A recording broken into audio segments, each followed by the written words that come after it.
English के लिए actually क्या है, वीडियो है ये वाली, और इंग्लिश में ऐसा तो है नहीं कि भाई आप एक ही वीडियो से पूरा का पूरा सीख लोगे, बट मैं आपको इस बात की गारंटी ले रहा हूँ 5 से लेके 8 क्वेश्चन, मतलब 5 3 15 और 24 नंबर से 15 से लेके 24 नंबर के बीच में आपके नंबर इंक्रीज हो सकते हैं अगर क्वेश्चन बैठ गया तो। ठीक है, मैं एक्चुअली क्या है थोड़ा प्रीवियस ईयर को एनालाइज करके किस टाइप के एरर वाले क्वेश्चन आते हैं वो वाले क्वेश्चन करवाऊंगा। ईडियम फ्रेजेस ऑलरेडी आ चुकी है वैसे वीडियो, वैसे मैंने इसके अंदर भी इंक्लूड करा है प्रीवियस ईयर दोनों टाइप के।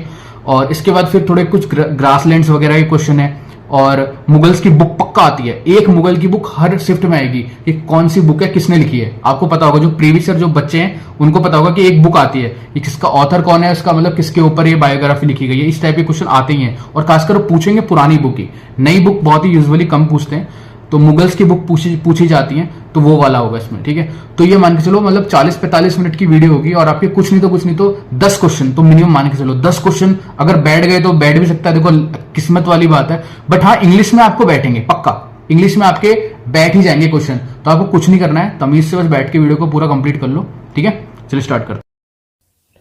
Hello guys, welcome to Defence Spectrum. तो गाइस आज जो मैं आपको पढ़ाने वाला हूं ये बहुत ही ज्यादा ही इंपॉर्टेंट है एफकेट पॉइंट ऑफ व्यू से, या फिर टेरिटोरियल आर्मी, या फिर आप सीडीएस का एग्जाम भी देने वाले हो। एरर के जो भी डिटेक्शन वाले क्वेश्चन आते हैं, बच्चे पता नहीं क्यों इसको गलत करके आते हैं, क्योंकि इसके लिए ग्रामर चाहिए होती है। ग्रामर के साथ साथ आपको अगर कॉमन सेंस भी है आपके पास तो चलेगा काम। ठीक है, तो बस कॉमन सेंस से मैं आपको आज सारे क्वेश्चन करवाने वाला हूं विद डीएस ट्रिक। ठीक है, आगे चलते हैं। देखो पहला क्वेश्चन ये आपका 2019 के सेकंड में आ रखा है एफकेट के अंदर। एक बार आप खुद भी ट्राई करें कि आप कहां पे इसमें एरर मानते हैं। कर लिया आपने ट्राई, क्योंकि पॉज करो और वीडियो को यहीं पे ही एक बार ट्राई करके देखो। कर लिया आपने ट्राई, देखो क्या बोल रहा है I did not want to listen to him but he was adamant and discussed about the matter. देखो जब भी कभी भी इस टाइप के क्वेश्चन आपको मिलेंगे, डिस्कस्ड अबाउट मतलब डिस्कशन जब भी किसी चीज के बारे में ही होगा ना, तो अबाउट की जरूरत नहीं है। तो ये वाले इस टाइप के क्वेश्चन आपके हर एफकेट के अंदर एक क्वेश्चन आना है जहां पे दो सिमिलर वर्ड देगा। जब भी कभी डिस्कशन होगा तो किसी चीज के बारे में होगा, तो यहां पे अबाउट वर्ड नहीं आना चाहिए था, यहां पे अबाउट वर्ड नहीं आना चाहिए। डिस्कस द मैटर, खत्म, डिस्कस द मैटर, सीधा अबाउट वर्ड नहीं आएगा। ठीक है, ये एक टाइप है, मतलब एक ही वर्ड को दो बार लिखना, एक ही वर्ड को दो बार लिखना। देखो नेक्स्ट टाइप, देखो ये 2018 के फर्स्ट में आ रखा है। एक बार खुद ट्राई मारना, आपको एक वर्ड दो बार कहां पे लिखा हुआ है, पढ़ लिया आपने। ये देखो क्या है यहां पे, देखो क्या बोल रहा है यहां पे, I told the teacher that the homework set for the day was much too heavy for us to complete. देखो इसमें भी दो वर्ड आ गए, मच टू हैवी, दो वर्ड आ रहे हैं, या तो टू हटा दो या मच हटा दो, एक चीज आपको हटानी पड़ेगी, क्योंकि आप मतलब उसका कहने की बात एक ही है, उसने दो वर्ड लिख दिए, या तो मच हैवी लिख दो या टू हैवी लिख दो, है ना। तो यहां पे एक वर्ड रिमूव करना पड़ेगा। तो इस टाइप का क्वेश्चन आपका हर एफकेट के अंदर आता है। हर एफकेट के अंदर एक क्वेश्चन ऐसा आना ही है कि वो दो वर्ड देगा, उसमें से आपको एक रिमूव करना है। तो यहां पे कौन से पार्ट में एरर होगी, सी वाले पार्ट में एरर होगी। इसमें कहां पे एरर थी, इसमें भी सी वाले पार्ट में थी।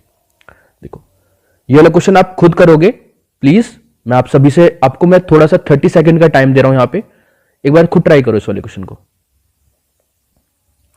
बहुत ही आसान क्वेश्चन है, इजी क्वेश्चन है, ट्राई तो करो एक बार। इसका आंसर क्या आ रहा है आपका, कमेंट करो फटाफट, इसका आंसर क्या आ रहा है आप सभी का। देखो क्या बोल रहा है, the letter has been written, I insist on its being sent at once. अब कभी भी आप इंसिस्ट करते हो किसी से, तो किसी चीज के ऊपर ही कर रहे हो ना, है ना। किसी से भी आप इंसिस्ट करते हो तो आप किसी चीज के ऊपर ही कर रहे हो, तो ऑन लिखने की जरूरत है यहां पे। जब भी आप किसी चीज से इंसिस्ट करते हो, किसी से इंसिस्ट कर रहे हो जाके, तो ऑन यहां पे नहीं आएगा। मतलब एक ही वर्ड को दो बार, मतलब एक बार वो आ गया और उससे पूरा सेंटेंस का मतलब निकल रहा है, इंसिस्ट इट, ठीक है, डायरेक्ट, तो ऑन नहीं आएगा यहाँ पे। तो हर एक चीज का यहाँ पे एक अलग, मतलब समझ रहे हो ना मैं क्या चीज कहना चाहता हूँ। ये कॉमन सेंस है गाइस, है ना, कि एक बार वर्ड आ गया है, वो जैसे मच और टू, दोनों का मतलब एक ही है, या तो मच हैवी लिख लो या टू हैवी लिख लो, इसमें से एक चीज आपको रिमूव करनी पड़ेगी। सेम यहां पर था क्या, डिस्कस, जब भी कभी डिस्कशन करते हैं तो किसी चीज के बारे में करते हैं, तो अबाउट की जरूरत नहीं आती। देखो एक चीज और बता देता हूं, जब भी ब्रेक आता है, जैसे ब्रेक है, कुछ फिक्स क्वेश्चन है जो आने हैं, जैसे ब्रेक इन पीसेस, ठीक है, अभी आ गया, तो ब्रेक के बाद हमेशा इनटू आता है। क्या आता है, इनटू। तो ब्रेक के बाद क्या आता है इनटू, क्योंकि जो ब्रेक होता है वो इनटू पीसी से होता है, तो इनटू आएगा, तो इन आ जाएगा वहां पे एरर में, ठीक है। तो ये गलत हो गया, इनटू आ जाएगा। तो आपको ना कुछ ऐसी कॉपी बनानी चाहिए, थोड़ा रिवर्स इंजीनियरिंग करो, मतलब प्रीवियस ईयर क्वेश्चन देखो कि किस टाइप के क्वेश्चन आ रहे हैं, तो उसके हिसाब से पढ़ाई करो, तो एक अलग ही मजा आएगा, है ना। ऐसे ग्रामर के रूल्स तो गाइस बहुत सारे हैं। आगे चलते हैं। देखो देखो अब मैं आपको थोड़े कुछ सीडीएस के भी करवा देता हूं। देखो ये सीडीएस में आया हुआ है, ये क्वेश्चन आपका सीडीएस में आया हुआ है। इस वाले क्वेश्चन को एक बार ट्राई करो। देखो कितना आसान क्वेश्चन है। That store hadn't hardly any of those goods, मतलब हार्डली और हैडंट, अगर इसमें से किसी एक चीज को रिमूव कर देते हैं, एडेंट को रिमूव कर दिया तो hardly any of those two, उसको नहीं है ना, तो रिमूव हार्डली, मतलब आपको पता चल रहा है कि दो में से किसी एक को रिमूव करना ही पड़ेगा आपको। जैसे यहां पे आ जाओ, ये आपका 2010 में आ रखा है सीडीएस के अंदर। It would be more better if you could paint the gate green, तो मोर बेटर या मच बेटर, तो यहां पे आपको क्या फील हो रहा है कि यहां पे मच आना चाहिए। तो मतलब यहां पे जब भी कभी भी एक जैसे वर्ड हो ना कि बेटर, तो मतलब अपने आप ही अच्छा अच्छी चीज है, तो उसके सामने कुछ यहां पे देखो मोर के जगह क्या आएगा, मच आएगा। तो मतलब आपको पता चल गया मैं क्या चीज कहना चाहता हूं। तो ये है आपकी कॉमन सेंस वाले क्वेश्चन है, ठीक है। मतलब आपको थोड़ा सा दिमाग लगाना पड़ेगा, ऐसी बात नहीं है, ठीक है। अब बीच में क्वेश्चन छूट गए थे, ये वाले क्वेश्चन भी कर लेते हैं। सॉरी गाइस, आज थोड़ा ज्यादा ही गला खराब है। देखो ये वाला क्वेश्चन देखो आप, ये एफकेट में आ रखा है 2022 में, और सेकंड वाले में। ट्राई करो एक बार, आपको कमेंट करना है इसका आंसर क्या आना है। गाइस प्लीज वीडियो को एक लाइक तो बनता है, और एक कमेंट भी करके जाना कि कैसी लगी आपको वीडियो, प्लीज। मतलब लाइक और कमेंट करते ही नहीं हो, बस वीडियो देखी, मजा आ गया, चले गए हैं यार। उसी चीज से तो थोड़ा मोटिवेशन मिलता है कि भाई हाँ चलो वीडियो में लाइक आ रहे हैं, कमेंट आ रहे हैं, पसंद कर रहे हैं हमें लोग। ये वाला क्वेश्चन पढ़ो एक बार। देखो हमेशा ना ऑर्डर नहीं होता, ऑर्डर्स होता है। मतलब मैंने देखते ही वेल बता दिया, यहाँ पे ऐसा आना है, ऑर्डर्स आएगा। क्योंकि देखो आपने या आपने किसी छोटे अपने भाई बहन को बोला कि भाई तू एक गिलास पानी लेकर आ, तो आपने केवल ऑर्डर दिया, यहाँ पे ऑर्डर आएगा। लेकिन जब भी कभी भी एक हाई अथॉरिटी से ऊपर से ऑर्डर आते हैं, तो ऑर्डर नहीं आता, वो ऑर्डर्स आते हैं। क्या आते हैं? ऑर्डर्स। क्यों? क्योंकि प्रॉपर एक इंस्ट्रक्शन होता है, उसके अंदर सब चीज लिखी हुई होती है। अगर एक काम है तो ऑर्डर आएगा, अगर बहुत सारे काम है, बहुत सारे इंस्ट्रक्शन है, तो ऑर्डर्स आएगा। बस देखो ऑर्डर क्या लिखा है यहाँ पे, एस को अगर हटा देते हैं थोड़ी देर के लिए ताकि आपको पता चले यहाँ पे क्या था। देखो order has been issued for his transfer to another district but he has not received them so far, तो यहाँ पे क्या आएगा? ऐसा आएगा, ऑर्डर्स आएगा। उसको अभी तक ऑर्डर्स दूसरे डिस्ट्रिक्ट में ट्रांसफर होने के लिए हो गए, बट अभी तक उसके पास आए नहीं है वो। नेक्स्ट क्वेश्चन गाइज, ये क्वेश्चन आने ही है। लिटिल के पहले ए आता है, ए लिटिल, ये सब मैंने ग्रामर वाले रूल्स के अंदर पढ़ा भी रखा है, बहुत आसान है ये सब, ठीक है। पढ़ो एक बार इसको। तो यहाँ पे कौन सा एरर हो गया था? ए वाले पार्ट में, यहाँ पे ए वाले पार्ट में एरर थी, इस वाले में बताओ। ट्राई करो एक बार। देखो क्या बोल रहा है, with little imagination and enterprise the tournament could have been transformed into a major attraction. देखो यहाँ पे लिटिल में एरर है, यहाँ पे देखो जब भी कभी भी लिटिल यहाँ पे आ जाए तो यहीं पर ही एरर मारा करो। क्यों? देखो एक छोटा सा रूल बता रहा हूं ताकि आपको ये याद भी रहे। देखो एक होता है लिटिल, एक होता है ए लिटिल, एक सेकेंड, ए लिटिल, एक होता है द लिटिल। इन तीनों का मतलब गाइज अलग होता है, और ये पक्का एग्जाम में आता है। ये आपका सीडीएस और सीएपीएफ टीए जो भी आप एग्जाम के लिए जा रहे हो, इंग्लिश में बेसिक क्वेश्चन है, ये पक्का आता ही है। ये एल है गाइज, लिटिल, ये ए आ जाता है एक के पहले द आ जाता है, ठीक है। अब इसमें किसका मतलब क्या है? इसका मतलब होता है गाइज नेगेटिव, नेगेटिव। और इसको हिंदी में क्या लिखेंगे? इसको हिंदी में लिख सकते हैं नगण्य, नगण्य। नगण्य मतलब ना के बराबर, ना के बराबर। गाइज प्लीज इसको लिख लेना क्योंकि ये बहुत इंपॉर्टेंट है। और तीसरी गाइज इसके साथ बहुत ही इंपॉर्टेंट है, इसके साथ नॉट या तो फिर नो, नॉट, नो, नेवर, ये सब कभी भी नहीं आते क्योंकि ये खुद ही ना के बराबर है। अब मैंने बताया था आपको कि अगर मैंने लिखा कि चलो इसका एग्जाम्पल मैं भी दूंगा, पहले आप अच्छे से नोट्स बना लो इसके। ए लिटिल का मतलब होता है थोड़ा, क्या मतलब होता है? थोड़ा, थोड़ा। और ये एक पॉजिटिव वर्ड है, पॉजिटिव वर्ड है एक। द लिटिल का मतलब होता है जो है, जो थोड़ा, वो सब, जो थोड़ा है वो सब है, ठीक है। इसको ग्रुप में रिप्रेजेंट करते हैं, ठीक है। और ये जो तीनों हैं ये अनकाउंटेबल नाउन के साथ आते हैं, अनकाउंटेबल नाउन के साथ, जिसको काउंट ना किया जा सकता हो, ठीक है। ये तीनों किसके साथ आते हैं? अनकाउंटेबल नाउन के साथ आते हैं। अब देखो मैं इनके एग्जाम्पल दे रहा हूं ताकि आपको कोई भी दिक्कत ना हो। जैसे कि मैंने ये बोल दिया कि यहां पे लिखता हूं मैं, I know little about her. तो लिटिल का मतलब मैंने अभी क्या बताया कि नगण्य, मैं उसके बारे में नहीं जानता। वो ये कहना चाहता है इस वाली लाइन से कि मैं उसके बारे में नहीं जानता। लेकिन अगर मैंने बोल दिया कि इसी में, चलो मैं एक एरर का बना देता हूं कि I do not know little about her, तो यहां पे गाइस एरर आ गई है। क्यों? मैंने बताया ना लिटिल के साथ कभी भी डू नॉट या नेवर या फिर नॉट ये कभी नहीं आता, तो यहां पे एरर आ गई है। लिटिल का मतलब ही होता है कुछ नहीं, कुछ भी नहीं जानता, कुछ भी नहीं, नेगेटिव वर्ड है ये, ठीक है। और अगर मैंने ये लिखा आई एम लिटिल सॉरी, इसका मतलब है कि मैं तुमसे सॉरी, मैंने कोई गलत काम किया ही नहीं है। लिटिल का मतलब होता है कि मैं तुमसे सॉरी नहीं मांग रहा, ठीक है। इसका मतलब है मैं तुमसे सॉरी नहीं मांग रहा। अगर हिंदी में कन्वर्ट करोगे सेंटेंस को तो मैं तुमसे सॉरी नहीं मांग रहा। दूसरी बात, अगर मैंने बोला आई नीड लिटिल हेल्प, मैंने ये बोला, तो मेरा मतलब, मेरा कहने का मतलब यह है मुझे तुम्हारे हेल्प की कोई खास जरूरत नहीं है, है ना। मुझे तुम्हारी हेल्प की कोई खास जरूरत नहीं है। तो लिटिल का मतलब आपको समझ में आ गया, एक नेगेटिव वर्ड है, ठीक है। और अगर मैं इसी को एक पॉजिटिव सेंस में लिखूं, जैसे मैंने लिखा कि आई नो अ लिटिल ए, अब मैंने देखो ए वर्ड लगाया है, ए लिटिल अबाउट हर, मतलब थोड़ा सा, बस कितना सा जानता हूं, थोड़ा सा, ठीक है।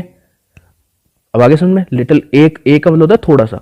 और अगर जैसे समझो अब आता है द लिटिल का मतलब क्या है। द लिटिल में थोड़ा सा कंफ्यूजन होता है, द लिटिल, कंफ्यूजन आपका दूर हो जाएगा। द लिटिल का मतलब होता है ग्रुपिंग, मतलब जो भी है सब कुछ ग्रुप में, जो भी है ग्रुप, जो भी है सब, जो भी है, जो थोड़ा सा है वो क्या है, सब है, सब कुछ वही। जैसे कि अब मैं इसको आपको एक वो बता देता हूं इसका क्या बनेगा इसका सेंटेंस। हम समझो एक पानी का ग्लास है, ठीक है, इसके अंदर थोड़ा सा पानी है, इतना सा पानी है, ये पानी है आपका, वाटर है। तो और ये एक बंदा था यहाँ पे, ये सारा पानी पी गया। थोड़ा सा था, क्या हिंदी में लिख रहा हूं, थोड़ा सा था लेकिन सब, कौन पी गया, ये पी गया। थोड़ा सा था बट ये सारा पी गया। तो इसका सेंटेंस क्या बनेगा, इसका सेंटेंस बनेगा आई ड्रैंक द लिटिल। यहां पे क्या आएगा, the little water there in the glass, समझे। मतलब द लिटिल आएगा यहां पे, ये सही है, मतलब जो भी है सारा, सब कुछ, सब, ठीक है। आगे समझ में। अब देखो उस वाले क्वेश्चन पे आ जाओ, कहां चला गया वो क्वेश्चन। मतलब अगर आपके कॉन्सेप्ट भी क्लियर है तो भी ऐसी बात नहीं है कि बिल्कुल कुछ नहीं होने का, कॉन्सेप्ट भी थोड़े बहुत क्लियर होने चाहिए। देखो पहली बात तो ये इमेजिनेशन और ये मतलब ये क्या है, अनकाउंटेबल नाउन है, इनको काउंट नहीं कर सकते। इमेजिन को, जो इमेजिनेशन होती है क्या आप उसको काउंट कर सकते हो? बिल्कुल नहीं कर सकते, ठीक है। तो यहां पे क्या आएगा, ए लिटिल, क्योंकि इसका मतलब क्या है, ये तो नेगेटिव वर्ड है ना, कि मैंने इमेजिनेशन की ही नहीं है, मतलब उसने इमेजिनेशन की ही नहीं है। तो ए मतलब होता है थोड़ा, तो यहाँ पे थोड़ी सी तो इमेजिनेशन करी है ना उसने, थोड़ा तो मतलब थोड़ा सा तो उसने सोचा है ना। तो यहाँ पे थोड़ा की, इसलिए थोड़ा जोड़ने के लिए यहाँ पे ए जोड़ना पड़ेगा हमें, ठीक है। मतलब लिटिल तो आएगा ही, इसको मैं थोड़ा रब कर देता हूँ यहाँ से। देखो यहाँ पे सिर्फ आपका एक चीज ऐड होनी है, वो है यहाँ पे ए, यहाँ पे ए लिटिल आएगा, ठीक है, समझ गए। तो ये जो कॉन्सेप्ट था लिटिल, ए लिटिल और द लिटिल, ये पक्का आपके एग्जाम में आता है, इंपॉर्टेंट है, इसलिए मैंने बता भी दिया है यहीं पर ही। अब चलते हैं आगे। चलो ये वाला क्वेश्चन करो, ये भी आपका एफकेट के अंदर आ रखा है। क्या है, the master did not know who of the servants broke the glass. देखो हु, यहाँ पे भी मतलब जब भी ऐसे चीज मिल जाए हु, तो आपको पता चल जाएगा यहाँ पे या तो यहाँ पे विच आना है, क्योंकि देखो जब भी हमें चूज करना होता है, जैसे 4-5 लोग हैं, 1 2 3 4, तो आप विच लगाओगे ना, कि विच ऑफ द फॉलोइंग, है ना। क्वेश्चन भी जब कभी भी आपने क्वेश्चन पढ़ा होगा तो which of the following is correct, तो विच मतलब जब भी हमें ऑप्शन दिए हुए हो तो यहाँ पे उसको चूज करना है कि कौन सा इसमें सर्वेंट है जिसने क्लास तोड़ा, उसको पता नहीं है, तो विच आएगा यहाँ पे, ठीक है, ये हु नहीं आएगा। आगे चलते हैं। ये सब हो गया था गाइज। एफकेट के एग्जाम में आपके ईडियम एंड फ्रेजेस पक्का से पक्का आते हैं, ठीक है। कम से कम 3 क्वेश्चन आएंगे, और 3 क्वेश्चन 3 नंबर के, 3 3 जा 9 मार्क्स। 9 मार्क्स के आपके केवल और केवल ईडियम एंड फ्रेजेस आते हैं, ठीक है। तो देखो ये हर बार का क्वेश्चन है, तो आपको मैं इसकी एक ट्रिक बता रहा हूं कि आपके कम से कम 3 में से 2 तो सही हो ही जाए। 3 में से 3 भी सही हो सकते हैं, लेकिन 3 में से 2 कम से कम सही हो जाए, ठीक है। इस वीडियो को देखने के बाद आपको एक कॉन्फिडेंस आ जाएगा कि भाई हाँ ऐसे करते हैं और ये सही हो सकता है मेरा, ठीक है। देखो पहली बात, ईडियम एंड फ्रेजेस 2 टाइप के होते हैं। एक होता है सेंटेंस की फॉर्म के अंदर, ठीक है। एक होता है डायरेक्ट फॉर्म। सेंटेंस के फॉर्म जैसे देखो मैं आपको बता रहा हूं, ये 2020 में फर्स्ट में आया था और 2022 के सेकंड में आया था। देखो एक बार मैं आपको दोनों के एक एक टाइप करवा देता हूं ताकि आपको कोई कंफ्यूजन ना हो। देखो पहला क्वेश्चन क्या है, इसमें एक सेंटेंस दिया रहेगा, बीच में एक ईडियम लिखा हुआ है, उसके बाद ऑप्शन दिए हुए। क्या क्वेश्चन क्या है आपका, the sight of the accident made my flash creep. तो जब भी एक्सीडेंट होता है तो आप क्या होगे, देखो इसमें ना कोई भी एक ईडियम जब भी बनता है तो उसके पीछे एक कहानी होती है। तो जब भी कोई भी एक ईडियम बनेगा तो उसके पीछे क्या होगी, कहानी होगी। क्या होगी, कहानी, ठीक है। तो आपको यह जज करना है कि क्या ये ऑप्शन उस कहानी को मैच कर पाएगा, ठीक है। बस इतना सा कॉन्सेप्ट है, इतना सा आपको कॉन्सेप्ट है। देखो वैसे तो आपको ईडियम फ्रेजेस याद होने चाहिए कम से कम 1000 के आसपास, जो कि मैंने ऐप के अंदर करवा रखे हैं। लेकिन फिर भी अगर आपको याद नहीं है तो आपको बस इतना पता होना चाहिए, इतना कॉन्सेप्ट होना चाहिए कि भाई हाँ ईडियम एंड फ्रेज के पीछे कोई ना कोई एक कहानी रही होगी, उसके बाद ही ये बना है ईडियम। जैसे कि एक एग्जांपल भी दे रहा हूं मैं, आपने कभी ना कभी ये हिंदी में तो सुना ही होगा ना, इसको बोलते हैं ऐसे, आपने सुना होगा काला अक्षर भैंस बराबर। ये तो कभी ना कभी आपने सुना है, कभी ना कभी तो सुना ही होगा, है ना, किसी ना किसी को बोलते हुए। इसका मतलब क्या होता है, इसका मतलब होता है कि कोई भी एक वर्ड लिखा हुआ है, वो उसको पढ़ नहीं पा रहा है, वो अनपढ़ है, लिटरेट है, ठीक है, अनपढ़ है, अनपढ़ होना, ठीक है, वो अनपढ़ है। तो आपको ये तो चलेगा कि भाई हाँ इसके पीछे कहानी क्या होगी, कुछ कहानी रही होगी इसके पीछे, तब ये अनपढ़ इसका सारांश निकला है। तो वही वाली बात है, इंग्लिश में भी सेम ही है, इंग्लिश में भी कॉन्सेप्ट सेम ही है। अब बताना, the sight of the accident, जहां पे एक्सीडेंट हुआ है, जहां पे कहीं पे एक्सीडेंट होता है, तो मेड माई फ्लैश क्रीप। तो वरीड मी, मेरे को चिंता हुई, नहीं चिंता, जब भी कभी एक्सीडेंट होगा तो आपको चिंता होगी या आपकी फट के हाथ में आ जाएगी, बताओ सच्ची बताना। तो फ्राइटेंड भी होगा, कंफ्यूजन होगा उस टाइम जब एक्सीडेंट होगा, तो आपको कंफ्यूजन भी नहीं होना, वरीड भी नहीं होना, है ना। ड्रू माई अटेंशन, ये तो कुछ है ही नहीं ऑप्शन के अंदर, तो आपको डायरेक्ट ही पता चल गया, मतलब ऑप्शन को एलिमिनेट करना है, उसके बाद आपको आंसर सही मिल ही जाएगा, ठीक है। देखो ये हो गया आपका सेंटेंस वाला। सेंटेंस में आपको एक वो मिल जाएगा हिंट कि भाई यहाँ एक्सीडेंट है तो एक्सीडेंट से रिलेट करके।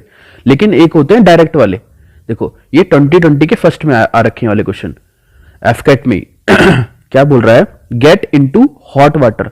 देखो 2 टाइप के पानी होते हैं, एक होता है कोल्ड, एक होता है वार्म जो कि नॉर्मल होता है, एक होता है हॉट। तो हॉट वाटर के अंदर उंगली भी डाली नहीं जाती है ना। तो अब बताओ इसका क्या होगा, मतलब आप एक बार ट्राई करो प्लीज, मैं आपको बोल रहा हूं इनमें से ऑप्शन को एलिमिनेट करो कि कौन सा नहीं हो सकता, फिर जो बच जाएगा वही आपका आंसर होगा। देखो पहला क्या बोल रहा है, to swim in deep water, बिल्कुल नहीं होगा, इसके पीछे कभी कहानी बनेगी, ऐसी नहीं बनेगी, तो इसको काट दो। अगला to discuss the burning topic, ये भी नहीं हो सकता, मतलब कोई कहानी नहीं बनेगी गेट इनटू हॉट वाटर से रिलेटेड, इससे रिलेटेड कोई कहानी यहां बन नहीं रही है। अब देखो to think over difficult problem बन सकती है, बिल्कुल बन सकती है। To get into difficult situation, ये भी बन सकती है। अब वो क्या कर रहा है, गेट इनटू, तो आप बताओ यहां पे गेट इनटू कहां पे आ रहा है, यहां पे आ रहा है, तो ये आंसर हो गया इसका, गेट इनटू डिफिकल्ट सिचुएशन, ये भी कैंसिल हो गया, ठीक है। तो ये आपका आंसर हो गया। समझ गया आप मैं क्या चीज बताना चाह रहा हूं आपको, हर एक ईडियम के पीछे एक कहानी होगी, उस कहानी को अगर आपने पकड़ लिया तो आपका आंसर कभी भी गलत नहीं होने वाला। अब बताओ इसका। तो गाइज अगर आपको ये अच्छा लगा तो गाइज एक लाइक और एक कमेंट पक्का से करके जाना वीडियो के नीचे, ठीक है। चलो आगे चलते हैं। इसकी यह है रेन कैट एंड डॉग्स। जब भी आपने कभी बारिश सुनी है, जब बारिश होती है, एक होता है नॉर्मल बारिश, उसकी आवाज नहीं आती, एक होती है जब बारिश होती है तो बहुत तेज आवाज आती है, ऐसा लगता है कि बाहर कुत्ते और बिल्लियां भौंक रहे हैं, तो इसका क्या होगा, हैवी रेन, रेन हैवीली। देखो अब अगर आपको ये नहीं भी पता था, मैं ये मान के चल रहा हूं कि आपको ये बिल्कुल नहीं आता, इसको मैं सब मिटा दिया, आपको नहीं नहीं पता था इसका, तो अब बताओ इसमें से एलिमिनेट करके करेंगे। देखो क्या होगा, टू फाइट इन रेन, ये तो बिल्कुल नहीं हो सकता, रेन के अंदर झगड़ा करना, कैट एंड डॉग्स नहीं होगा। उसके बाद आपका ये है कैट एंड डॉग्स फाइट, ये तो बिल्कुल नहीं होने का। रेन वाटर वेस्टेज, ये बिल्कुल नहीं होने का। तो बचा कौन सा, एक ही बचा। मतलब आपको ऑप्शन एलिमिनेट भी करने आने चाहिए, अगर बाई चांस नहीं आता तो ऑप्शन को एलिमिनेट करो और सॉल्व करो, ठीक है। अब लास्ट वाली ये वाला क्वेश्चन देखो एक बार, देखो अब ये वाला क्वेश्चन आप खुद एक बार ट्राई करना प्लीज, आप सभी से मैं चाह रहा हूं कि आप सभी एक बार ट्राई करें। एफकैट का ही क्वेश्चन है ये, 2022 के फर्स्ट में आया हुआ है। एक बार खुद ट्राई करोगे आपको पता चल जाएगा कि भैया इस तरीके से करते हैं इन वाले क्वेश्चंस को। देखो बस आपको इसके अंदर ड्रैगर्स का मतलब पता होना चाहिए। ड्रैगर का मतलब कुछ नहीं होता है, खंजर होता है। चलो अब मैंने बता दिया, अब ट्राई करो। खंजर एक नॉर्मल चाकू टाइप है ना, थोड़ा पॉइंटेड होता है, शार्प होता है, इसको ट्राई करो। देखो कौन कौन से ऑप्शन आपने काट दिए, मेरे ख्याल से एक तो आपने ये काट दिया होगा टू थिंक डीपली। अब इसको लेके कोई थिंक डीपली नहीं करता। अब किसी के हाथ में खंजर है, चाकू है, तो वो ये तो नहीं करने वाला, तू भी कंफ्यूज्ड भी नहीं होगा वो, है ना। अब देखो टू थ्रो द डैगर, अब वो फेंकेगा भी नहीं उसको, तो बच कौन सा गया, एक ही ऑप्शन बच गया आपका, टू बी ब्रिटली हॉस्टाइल, ठीक है। ये बहुत मतलब इस तरीके से आप क्वेश्चन करोगे कभी भी आपका क्वेश्चन गलत नहीं होने वाला। तो देखो ये थे डायरेक्ट वाले, इसमें आपको सोचना पड़ेगा। एक अब इनडायरेक्ट वाले बता देता हूं मैं आपको। देखो एक तो मैंने आपको करवा दिया था, दूसरा ये 2 क्वेश्चन और करो, आपको थोड़ा एक कॉन्फिडेंस आ जाएगा कि भाई हाँ मैं क्वेश्चन कर सकता हूं। ये वाला करना। देखो क्या बोल रहा है, I just paid him a left handed compliment. हमेशा याद रखना जब भी कभी भी एक आदमी है, ठीक है, इसका ये हो गया राइट हैंड, इसका ये हो गया लेफ्ट हैंड, तो कोई भी राइट हैंड से जो भी काम होता है वो पॉजिटिव काम होता है, अच्छा अच्छा काम माना जाता है, और जो भी लेफ्ट काम से होता है वो नेगेटिव माना जाता है, नेगेटिव काम माना जाता है। बस इतना सा कॉन्सेप्ट है, ये आपको याद होना चाहिए। अगर जो पेड वाले बैच में उनको सब पता होगा, ठीक है। अब यहां पे आ जाओ, अब आपको इतना तो पता चल गया कि ये नेगेटिव है, नेगेटिव है, लेफ्ट हैंड से कोई कॉम्प्लीमेंट दे रहा है तो उसका मतलब वो ताना मार रहा है, या तो फिर जस्ट आई पेड ही में लेफ्ट हैंड कॉम्प्लीमेंट, उसने उसको लेफ्ट हैंड कॉम्प्लीमेंट दिया। तो एन ऑनेस्ट, ये तो पॉजिटिव हो गया। ए वेल डिजर्व्ड, ये भी पॉजिटिव हो गया। फ्लैटरिंग का मतलब भी पॉजिटिव होता है, किसी को होता है ना फ्लैटरिंग करना, है ना, हो गया। इन सीरियस, क्या in serious, insincere, sorry insincere. Insincere क्या हो गया, देखो इनसिंसियर का मतलब क्या चीज होता है, जो बच्चा सिंसियर होता है आपको पता है वो कैसा होता है, और इन उसके आगे लगा दिया, तो इनसिंसियर मतलब जो हॉनेस्ट ना हो या फिर अपने टाइम का पाबंद ना हो, इस तरीके से इनसिंसियर हो, ठीक है। तो मेरे ख्याल से इसका आंसर यही होगा, इसका आंसर होगा सी। देखो क्योंकि आपको पता लग गया लेफ्ट हैंड से जो भी काम होता है वो कैसा होता है, नेगेटिव होता है। बस इतना सा यहाँ पे कॉन्सेप्ट था।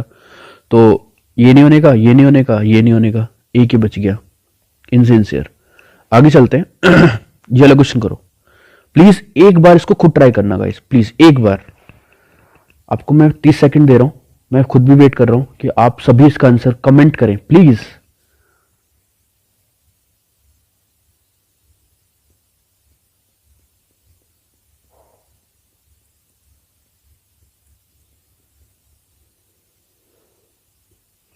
देखो क्या बोल रहा है, the party stalwarts have advised the president to take it lying down for a while. एक होता है ना मुद्दे को दबाना, उस तरीके की, मतलब यहाँ पे बात आपको सेंटेंस से पता चल रहा होगा कि यहाँ पे बोलना क्या चाह रहा है, मतलब to take it lie down, to take it lie down. तो अब इसका आप एक बार एलिमिनेट करो कि कौन सा कटेगा, बताओ। एक अभी नीचे से करते हैं, to be cautious, to be defensive, to take rest, to show no reaction, इसमें से कौन सा कटेगा। सबसे पहले जो मैं काटूंगा टू टेक रेस्ट काटूंगा, क्योंकि इसने यहाँ पे लाइंग का मतलब लेटना होता है, तो उसने इसका लिटिल मीनिंग लिखा है यहाँ पे, है ना, जो उसका रियल मीनिंग होता है, तो ये तो नहीं होगा। तो या तो फिर ये होगा to show no reaction, to be on defensive, to be cautious. देखो गाइस एक क्वेश्चन आपका फंस गया अगर आपको नहीं आता तो। फिर मैं इसको बता रहा हूं, एक होता है ना अगर आपको सेंटेंस पढ़ के भी नहीं पता चल रहा तो एक बार सेंटेंस को दोबारा से पढ़ लो, क्या बोल रहा है इसके अंदर। एक होता है ना कि अभी कुछ मत करना, ऐसे मूवीज के अंदर बोलते हैं कि अभी मामला गर्म है, अभी मामला बहुत ज्यादा गर्म है, अभी कुछ मत करना, ठीक है। तो शो नो रिएक्शन, इसका आंसर ये होगा। मतलब थोड़ा सा ना अपनी लाइफ को ना थोड़ा मूवी से रिलेट करो, तो टेक इट लाई डाउन, मतलब थोड़ा सा आपको याद करने में भी आसानी हो जाएगी, और कुछ नहीं है। ये क्वेश्चन फंस गया था, मैं ये नहीं बोल रहा, क्योंकि देखो टू बी ऑन डिफेंसिव भी हो सकता है इसका ये नहीं बोल रहा कि नहीं हो सकता, तो एक आधा क्वेश्चन तो फंस जाएगा। वही मैंने कहा था, अगर 3 क्वेश्चन आ रहे हैं तो 2 क्वेश्चन बड़े आराम से हो जाएंगे इस वाली ट्रिक से। एक क्वेश्चन फंस सकता है, जरूरी नहीं है, जैसे यहाँ पे नहीं फंसा, यहाँ पे सारे तीनों के तीनों हो गए थे, ठीक है। तो अगर सेंटेंस वाला आता है आपके एग्जाम के अंदर तो ये बहुत ही ज्यादा इजी हो जाता है, क्योंकि आप इसके अंदर क्या है, हिंट है, हिंट भी मिलता है एक, प्लस एक हिंट मिलेगा आपको साथ में। इसके अंदर कोई हिंट नहीं मिलता, तो ये वाला थोड़ा सा बच्चों के जिनको याद होगा, जिसको बहुत सारे याद है, तो वो कर सकता है, ठीक है। ऐसा नहीं है कि आपको सेम टू सेम मिल जाएगा गाइज, थोड़ा सा ना मतलब दिमाग भी लगाना पड़ेगा, ठीक है। आगे समझ में, जो भी ये टॉपिक्स हैं एक एक क्वेश्चन फिक्स आएंगे, ठीक है, आपके एग्जाम में, तो एकदम शॉर्ट वीडियोस होंगी सिर्फ याद करने के पॉइंट ऑफ व्यू से। ग्रासलैंड देखो, ये रहा आपका कनाडा, एक एक कॉन्टिनेंट को लेकर चलूंगा मैं, ठीक है। कनाडा और यूएसए, इन दोनों की बाउंड्री पे यहाँ पे इस तरीके से कैसे क्वेश्चन फ्रेम होगा, पहले तो एक चीज़ बताता हूँ, क्वेश्चन किस टाइप से फ्रेम हो सकते हैं। किसी भी एक ग्रासलैंड का नाम दे देगा, XYZ, ठीक है, कोई भी एक नाम दे दिया, पूछेगा कौन से कॉन्टिनेंट में आता है, या तो फिर ये पूछ सकता है वो कौन से कॉन्टिनेंट में आ सकता है, या कंट्री पूछेगा। कंट्री अगर वो पूछेगा तो वो एक ही कंट्री में आता होगा, पहली चीज़, 2 कंट्री के साथ बाउंड्री शेयर नहीं करता होगा, ठीक है, एक ही कंट्री में आता है अगर कंट्री पूछेगा तो। चलिए स्टार्ट करते हैं। देखो जैसे कि पहला है प्रेरीज, यहाँ पे आता है कौन सा, ये नॉर्थ अमेरिका। मेरे ख्याल से मैपिंग में थोड़ा बहुत तो आपको कॉन्टिनेंट्स तो मेरे ख्याल से आपको याद होंगे, ठीक है। तो नॉर्थ अमेरिका में यहाँ पे जो ग्रासलैंड आता है उसका नाम है प्रेरीज ग्रासलैंड, ठीक है। गाइस सारी वीडियो 2x पे देखो, अपना टाइम सेव करो प्लीज़। प्रेरीज, ठीक है, प्रेरीज ग्रासलैंड। आगे चलते हैं, ये किस में आता है, कनाडा और यूएसए दोनों की बाउंड्री पे आता है, ठीक है। अगर कॉन्टिनेंट पूछे तो नॉर्थ अमेरिका। नीचे आ जाते हैं, देखो यहाँ पे ये दिख रहा है, ये कौन सा है, साउथ अमेरिका, ठीक है। साउथ अमेरिका में देखो कौन कौन से हैं, यहाँ पे आपको 2 मिलेंगे। एक तो ब्राज़ील के अंदर 3 सी हैं, 3 सी हैं, कैसे याद करवाऊंगा, देखो अभी याद हो जाएंगे। ये आपको ब्राज़ील है, ब्राज़ील के अंदर 3 सी हैं, 1 2 3 सी, 1 2 3 सी। अब ये सिर्फ याद करो, ब्राज़ील के अंदर क्या है, 3 सी हैं। और अर्जेंटीना, यहाँ पे अर्जेंटीना जो कंट्री है, यहाँ पे एक ग्रासलैंड एक्चुअली वो यहाँ पर है, एग्जैक्ट अगर लोकेशन बताऊँ, यहाँ पे मार्क करना है इसको, दूसरे कलर से कर देते हैं यहाँ पे, ठीक है। ये हो गया आपका। तो यहाँ पे अर्जेंटीना कंट्री है, अर्जेंटीना दिखाई नहीं दे रहा होगा आपको, ये रब करना पड़ेगा। देखो ब्राज़ील के अंदर है 3, एक सेकेंड रुकना, ब्राज़ील के अंदर है 3 सी और अर्जेंटीना के अंदर है 1। अर्जेंटीना वाला जो कंट्री वो है ग्रासलैंड है, उसका क्या नाम है, पम्पास, ठीक है। अब देखो कैसे याद रहेगा, अर्जेंटीना, देखो टीना एक लड़की है, ठीक है, वो बहुत मुश्किल से पास होती है, वो पंप मार मार के पास होती है, इस तरीके से याद कर लो। टीना एक लड़की है जो बहुत मुश्किल से पास होती है किसी भी एग्जाम में, पंप पास, ठीक है, याद रहेगा। अर्जेंटीना, अर्जेंटीना, टीना एक लड़की का नाम है जो कि बहुत मुश्किल से पास होती है एग्जाम के अंदर, याद रहेगा ये। 3 सी, अब देखो ब्राज़ील के 3 सी वाले पढ़ते हैं इसको मैं रब कर रहा हूँ यहाँ से। अब आता है ब्राज़ील के 3 सी। ब्राज़ील के अगर आपको 3 सी याद करने हैं तो पहले का नाम है कैंपॉस। एक बार बोलोगे याद हो जाएगा अभी के अभी, इसी वीडियो को नोट्स बनाने की जरूरत नहीं है, जो बोलूँगा सिर्फ लास्ट में वही नोट्स बनाना। कैंपोस, कटिंगास, सॉरी सेरेडोर और कटिंगास, याद रहेगा ये, एक बार बोल दो बस प्लीज़ एक बार, कैंपोस, आवाज़ आनी चाहिए, कैंपोस सेरेडोर कटिंगास, या कैंपोस कटिंगास सेरेडोस, मैंने इस तरीके से करके पहला ये, दूसरा ये, तीसरा ये बोल दोगे एक बार, अभी याद हो जाएगा। कैंपोस सेरेडोर कटिंगास, या कैंपोस कटिंगास सेरेडोस, कैंपोस कटिंगास सेरेडोस, कैंपोस कटिंगास सेरेडोस, कैंपोस कटिंगास सेरेडोस, कैंपोस कटिंगास सेरेडोस। 3 सी हैं, कहाँ पर है, ब्राज़ील में। तो अगर कभी भी क्वेश्चन आ जाएगा इनमें से कोई सा भी ग्रासलैंड, फिक्स क्वेश्चन है गाइस आपके एग्जाम में, इसलिए मैं याद करवा रहा हूँ। अर्जेंटीना बहुत मुश्किल से पास होती है, अभी याद करवाया था, ठीक है। और एक बार फिर से रिवाइज करवा रहा हूँ पूरा। यहाँ पे कौन से थे जल्दी से बताओ, कनाडा और यूएसए में यहाँ पे कौन से थे, फटाफट यहाँ पे देखो, ऐसे याद कर सकते हो कि यूएसए के सब लोग पैर पढ़ते हैं ना। यहाँ पे क्या था, प्रेरीज, याद आ गया, प्रेरीज, ठीक है। तो यहाँ पे क्या था, प्रेरीज, क्योंकि ये लोग बहुत अमीर है तो इनके सब लोग पैर पढ़ते हैं जाके कि हमारी हेल्प कर दो, हमारे देश की हेल्प कर दो, हमारे देश की हेल्प कर दो। बट अब बस गाइस याद करने के लिए, कोई उसको नेगेटिव ऐसे सेंस में मत ले, क्योंकि ये सब सिर्फ याद करने की ट्रिक है। तो अर्जेंटीना, टीना बहुत मुश्किल से पास होती है, तो पंप पास। और यहाँ पे क्या थे, 3 सी, कैंपोस कटिंगास सेरेडोस, ठीक है, याद रहेगा ये, आगे चले, ठीक है। सीधा इधर पे आ जाओ, देखो यहाँ पे आपको ऑस्ट्रेलिया और न्यूजीलैंड 2 चीज़ दिखाई दे रही होंगी, जूम कर देता हूँ, और नहीं दिखाई दे रहा तो ये लो, अब तो दिखाई दे रहा होगा, ठीक है। ऑस्ट्रेलिया का एक हमें याद करना है, उसका नाम है डाउन्स, क्या नाम है, डाउन्स। न्यूजीलैंड का है कैंटबेरी, CANT, कैंटबेरी नहीं, कैंटरबेरी है, कैंटरबरी, BURY, यहाँ पे लिख देता हूँ CANTERBURY, ठीक है, कैंटरबरी। कैसे याद रहेगा, देखो याद करने की ट्रिक, ऑस्ट्रेलिया ऑस्ट्रेलिया में हमेशा ऑस्ट्रेलिया की क्रिकेट की टीम्स बहुत अच्छी खेलती हैं वहाँ पे, है ना। तो like one wicket down, 1-2 wickets down, तो हमेशा इसी तरीके से जब भी आउट होता है तो उसका आउट नहीं बोलते कि 1 विकेट डाउन हो गया, 2 विकेट डाउन हो गया। तो इस तरीके से मेरे को ये याद ही रहता है कि ऑस्ट्रेलिया के अंदर हमेशा क्रिकेट से रिलेट करके याद करता हूँ मैं, तो क्या हो गया, डाउन्स। तो आपको भी उसी तरीके से याद हो गया होगा मेरे ख्याल से। अब न्यूजीलैंड देखो, न्यूजीलैंड कैंटबेरी, मतलब किसी टॉफ़ी का नाम लग रहा है, किसी चॉकलेट का नाम लग रहा है, कैंटबेरी टॉफ़ीज़, है ना, जो चॉकलेट्स आती हैं। तो इसी तरीके से न्यूजीलैंड एक छोटा सा देश है, वहाँ पे सिर्फ टॉफ़ी बनती है। तो कैंटरबेरी कुछ भी याद होना चाहिए बस आपको, कुछ भी बोला आप इसको, लेकिन आपको ये याद होना चाहिए एग्जाम पॉइंट ऑफ व्यू से। आगे चलते हैं, देखो यहाँ पे आ जाते हैं। देखो यहाँ पे मैंने ब्राज़ील और टीना क्या बहुत मुश्किल से पास होती है, ब्राज़ील में कहते हैं 3 सी। यहीं पर ही मैंने जानबूझ के छोड़ा है, क्यों छोड़ा, ताकि आपको ये बाद में याद रहे।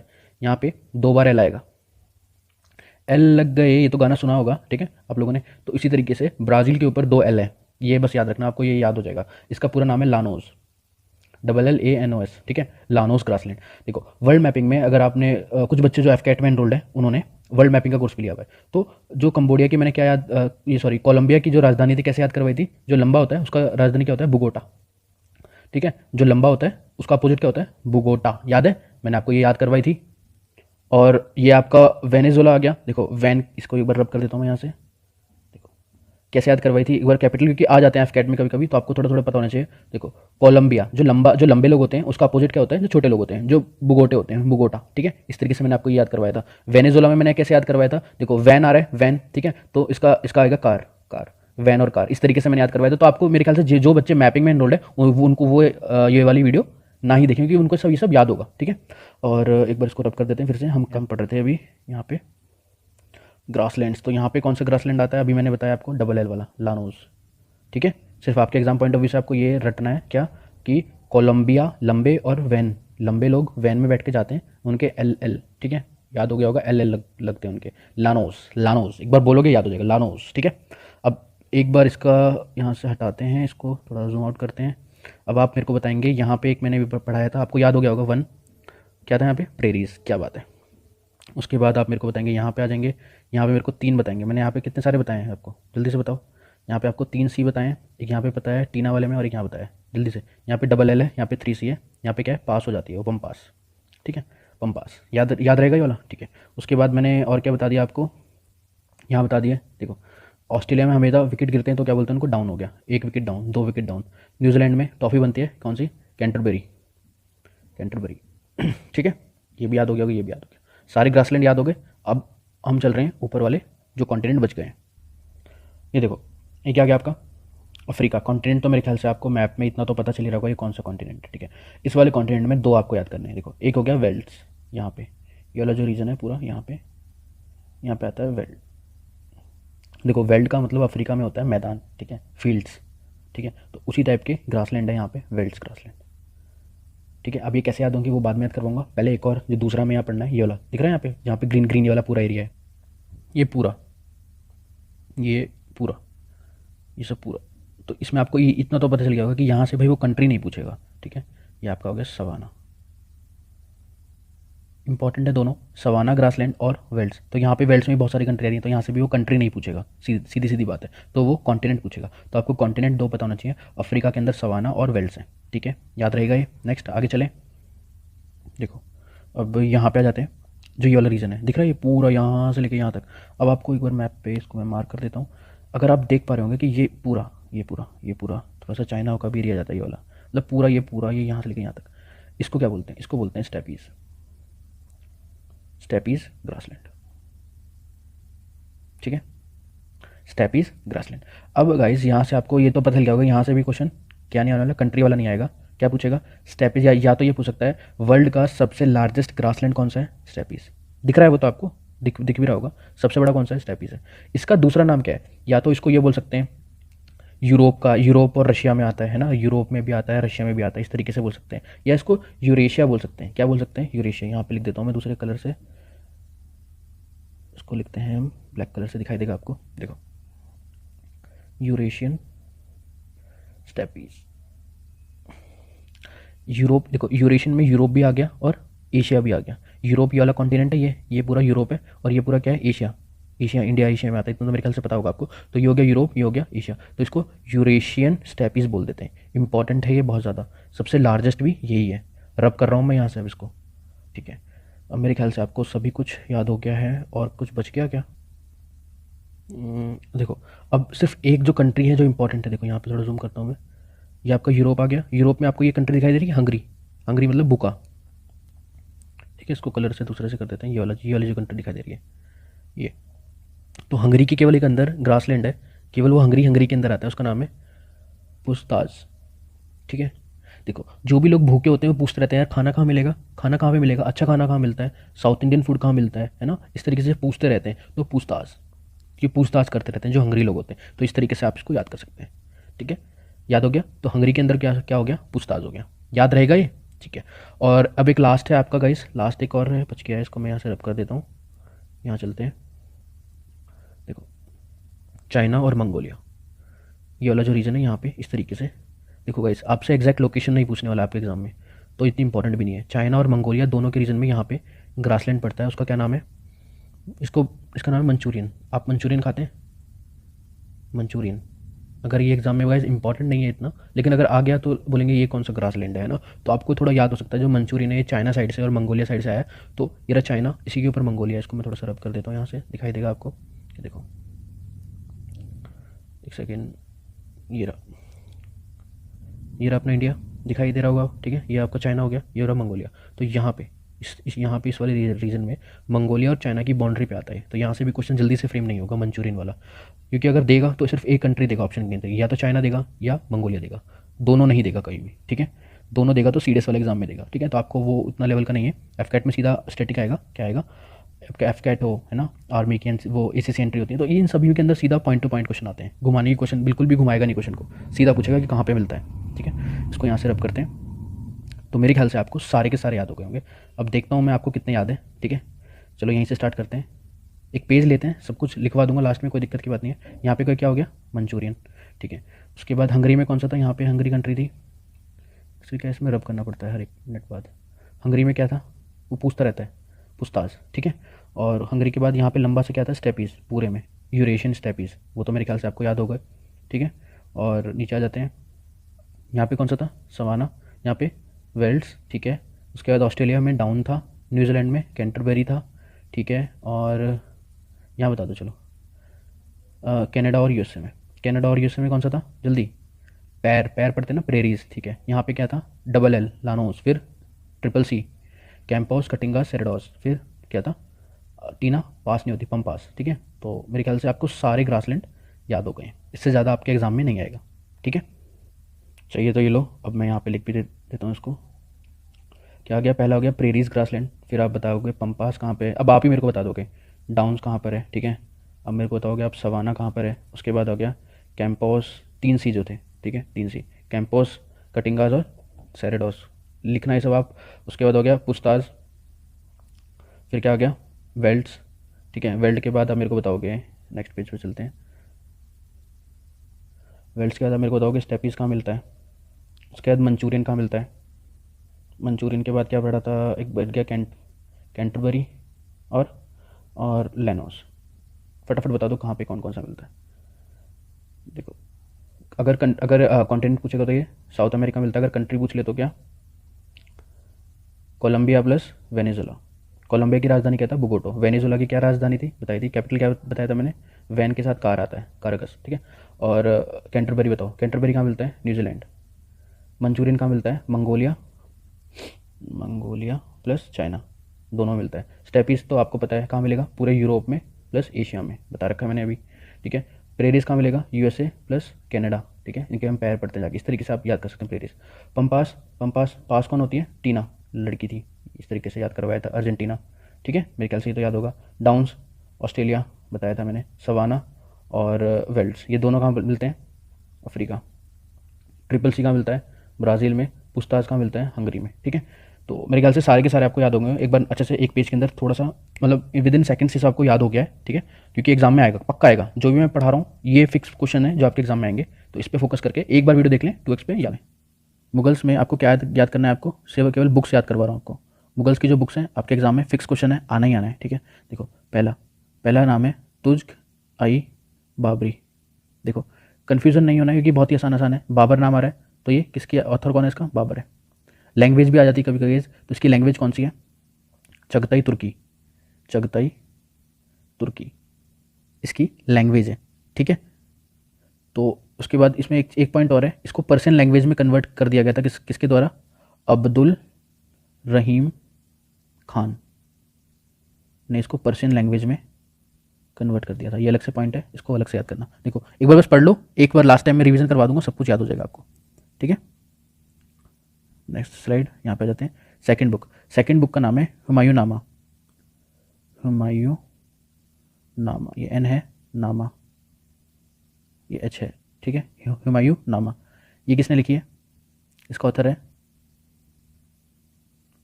गुलबदन बेगम, ठीक है। और लैंग्वेज क्या है? पर्शियन है। गाइस इंपॉर्टेंट है, यहाँ से एक बुक और ऑथर पक्का आता है, ठीक है, हुमायूं नामा। उसके बाद नेक्स्ट किताब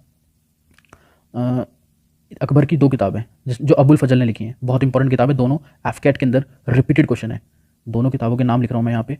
पहली किताब का नाम है अकबर नामा, ये किताब है। दूसरी किताब है आईन अकबरी, आईन ए अकबरी, याद रहेगा, अकबर नामा और आईन ए अकबरी, ये दोनों किसने लिखी हैं? अबुल फजल ने लिखी हैं, अबुल फजल। इंपॉर्टेंट, मैं सारे इंपॉर्टेंट टॉपिक्स करवा रहा हूँ जो आपको एट इंस्टेंट आपके टिप्स पे होने चाहिए। अबुल फजल ने लिखे हैं, लैंग्वेज क्या है? पर्शियन, ठीक है। नेक्स्ट उसके बाद है तुझ ए जहांगीर। इतनी इंपॉर्टेंट नहीं है, जो इंपॉर्टेंट है फिर भी मैं ये, क्योंकि किताबें मैं सारी ही करवा रहा हूँ, ठीक है, इंपॉर्टेंट है क्योंकि, लेकिन ये वाली इतनी इंपॉर्टेंट है क्योंकि आज तक ये आई नहीं है। ये किसने लिखी है? जहांगीर इसके ऑथर है, जहांगीर ऑथर है, और ये भी पर्शियन में लिखी गई है। सारी किताब पर्शियन है। देखो हर की लैंग्वेज याद करने की जरूरत नहीं है, सिर्फ एक जो स्टार्टिंग में बताई थी चगताई तुर्की, सिर्फ ये एक लैंग्वेज है जो चगताई तुर्की में लिखी गई है, और सबकी लैंग्वेज पर्शियन होगी। जितनी भी किताबें आगे आएंगी सबकी लैंग्वेज क्या आएंगी? पर्शियन होगी। तो आपको लैंग्वेज में तो मेरे ख्याल से कोई दिक्कत नहीं होनी चाहिए।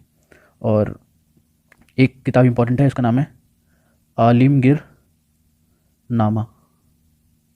देखो आलिमगिर किसको बुलाते थे? आलिमगिर बुलाते थे औरंगजेब को, ये हल्का सा याद रखना।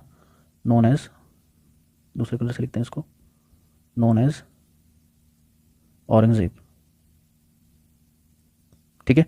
आलिमगिर नामा, तो आलिमगिर नामा जो इसके ऑथर है, और ये कौन सी लैंग्वेज में लिखी गई है? लैंग्वेज तो मेरे ख्याल से आपको अब याद रहेगी, पर्शियन है, क्योंकि मैंने बता दिया सिर्फ एक ही किताब है जो चगताई तुर्की, वो कौन सी थी? तुर्के तुझके बाबरी, ठीक है, बाबर, जो बाबर ने लिखी है। हाँ तो मैं क्या बता रहा था, आलिमगिर नामा जो है ये किसने लिखी है?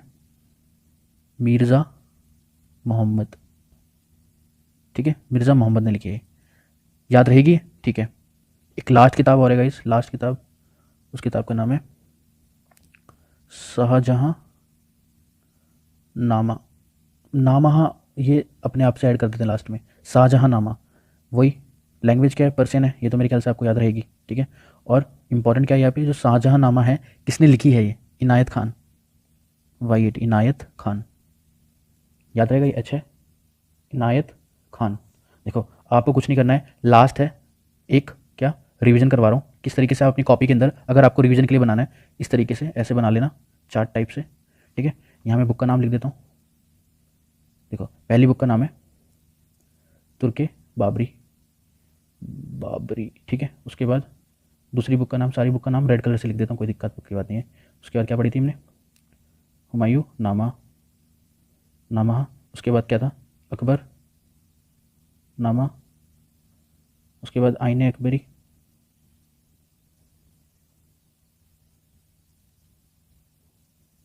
ठीक है। देखो और क्या हो गई थी, और क्या पढ़ी थी हमने अभी? शाहजहाँ पढ़ी थी एक, शाहजहाँ नामा है ना, शाहजहाँ नामा। उसके बाद पढ़ी थी हमने आलिमगिर। आलिमगिर किसको बुलाते हैं? जल्दी से बताओ मेरे को। औरंगज़ेब को, क्या बात है, ठीक है। आलिमगिर नामा, देखो अब कुछ नहीं करना आपको, इस तरीके से करना है कि ये सारी तो पर्शियन में लिखी गई है अगर लैंग्वेज की बात करें, और ये वाली किस में लिखी गई है? अकेली चगताई तुर्की में। इंपॉर्टेंट है इसलिए क्वेश्चन आता है कि तुझके बाबरी या तुर्के बाबरी, जो भी इसको पढ़ोगे आप, तुर्के बाबरी, ये कौन सी तुर्की में लिखी गई है? तुर्की में, ठीक है, या चगताई तुर्की बोल देते हैं इसको, ये भी लिख लेना, चगताई तुर्की, ये लैंग्वेज ही बोल देते हैं। उसको कन्वर्ट किसने करा था? रहीम ने। इंपॉर्टेंट है, कन्वर्जन किसने किया था इसका? दूसरे कलर से लिख देता हूँ, रहीम, ठीक है, रहीम जी ने इसको कन्वर्ट कर दिया था किसमें, पर्शियन में। बस इतना आपको याद रखना है। अब बात आई इसके इनके ऑथर्स की। इनके ऑथर भी आपको फटाफट एक बार, क्योंकि एक चार्ट आपके एक माइंड में बन जाएगा, इसको कॉपी में सिर्फ इसको लिखना जो मैं बता रहा हूँ लास्ट में, है ना। ये किसने, बाबर। उसके बाद हुमायूं वाली किसने लिखी है, गुलबदम बेगम। उसके बाद अकबरनामा और आईन अकबरी, ये किसने लिखी है, ये बहुत इंपॉर्टेंट है, बहुत ही ज़्यादा, ये वाली इंपॉर्टेंट भी है दोनों। आ रखी है इसलिए बता रहा हूँ। ये लिखी हैं अबुल फजल ने, ठीक है। उसके बाद ये बच्ची कौन सी, ये लास्ट वाली, ये किसने लिखी है और ये किसने लिखी है। इसको कलर दूसरा ले लेते हैं, ब्लैक ले लेते हैं। चलो देखो लास्ट वाली आलिमगीर, आलिमगीर वाली किसने लिखी है, मिर्ज़ा मोहम्मद। पूरा नाम इनका काजिम है, काजिम, मिर्ज़ा मोहम्मद काजिम। और शाहजहाँनामा किसने लिखी है, शाहजहाँनामा इनायत खान, इनायत खान। एग्जाम के बाद आओगे और बोलोगे सर एक क्वेश्चन इसमें से आया ही था, पक्का बता रहा हूँ ये क्वेश्चन आएंगे के एग्जाम में आपके ईडियम एंड फ्रेजेस पक्का से पक्का आते हैं, ठीक है। कम से कम 3 क्वेश्चन आएंगे, और 3 क्वेश्चन 3 नंबर के, 3 3 जा 9 मार्क्स। 9 मार्क्स के आपके केवल और केवल ईडियम एंड फ्रेजेस आते हैं, ठीक है। तो देखो ये हर बार का क्वेश्चन है, तो आपको मैं इसकी एक ट्रिक बता रहा हूँ कि आपके कम से कम 3 में से 2 तो सही हो ही जाए। 3 में से 3 भी सही हो सकते हैं, लेकिन 3 में से 2 कम से कम सही हो जाए, ठीक है। इस वीडियो को देखने के बाद आपको एक कॉन्फिडेंस आ जाएगा कि भाई हाँ ऐसे करते हैं और ये सही हो सकता है मेरा, ठीक है। देखो पहली बात, ईडियम एंड फ्रेजेस 2 टाइप के होते हैं। एक होता है सेंटेंस की फॉर्म के अंदर, ठीक है। एक होता है डायरेक्ट फॉर्म। सेंटेंस के फॉर्म जैसे देखो मैं आपको बता रहा हूँ, ये 2022 के, सॉरी 2020 में फर्स्ट में आया था और 2022 के सेकंड में आया था। देखो एक बार मैं आपको दोनों के एक एक टाइप करवा देता हूँ ताकि आपको कोई कंफ्यूजन ना हो। देखो पहला क्वेश्चन क्या है, इसमें एक सेंटेंस दिया रहेगा, बीच में एक ईडियम लिखा हुआ है, उसके बाद ऑप्शन दिए हुए। क्या क्वेश्चन क्या है आपका, the sight of the accident made my flash creep. तो जब भी एक्सीडेंट होता है तो आप क्या होगे, देखो इसमें ना कोई भी एक ईडियम जब भी बनता है तो उसके पीछे एक कहानी होती है। तो जब भी कोई भी एक ईडियम बनेगा तो उसके पीछे क्या होगी, कहानी होगी। क्या होगी, कहानी, ठीक है। तो आपको ये जज करना है कि क्या ये ऑप्शन उस कहानी को मैच कर पाएगा, ठीक है। बस इतना सा कॉन्सेप्ट है, इतना सा आपको कॉन्सेप्ट है। देखो वैसे तो आपको ईडियम एंड फ्रेजेस याद होने चाहिए कम से कम 1000 के आसपास, जो कि मैंने ऐप के अंदर करवा रखे हैं। लेकिन फिर भी अगर आपको याद नहीं है तो आपको बस इतना पता होना चाहिए, इतना कॉन्सेप्ट होना चाहिए कि भाई हाँ ईडियम एंड फ्रेजेस के पीछे कोई ना कोई एक कहानी रही होगी, उसके बाद ही ये बना है ईडियम। जैसे कि एक एग्जाम्पल भी दे रहा हूं मैं, आपने कभी ना कभी ये हिंदी में तो सुना ही होगा ना, इसको बोलते हैं, जैसे आपने सुना होगा काला अक्षर भैंस बराबर। ये तो कभी ना कभी आपने सुना है, कभी ना कभी तो सुना ही होगा, है ना, किसी ना किसी को बोलते हुए। इसका मतलब क्या होता है, इसका मतलब होता है कि कोई भी एक वर्ड लिखा हुआ है वो उसको पढ़ नहीं पा रहा है, वो अनपढ़ है, लिटरेट है, ठीक है, अनपढ़ है, अनपढ़ होना, ठीक है, वो अनपढ़ है। तो आपको ये तो चलेगा कि भाई हाँ इसके पीछे कहानी क्या होगी, कुछ कहानी रही होगी इसके पीछे, तब ये अनपढ़ इसका सारांश निकला है। तो वही वाली बात है, इंग्लिश में भी सेम ही है, इंग्लिश में भी कॉन्सेप्ट सेम ही है। अब बताना, the sight of the accident, जहाँ पे एक्सीडेंट हुआ है, जहाँ पे कहीं पे एक्सीडेंट होता है, तो made my flash creep.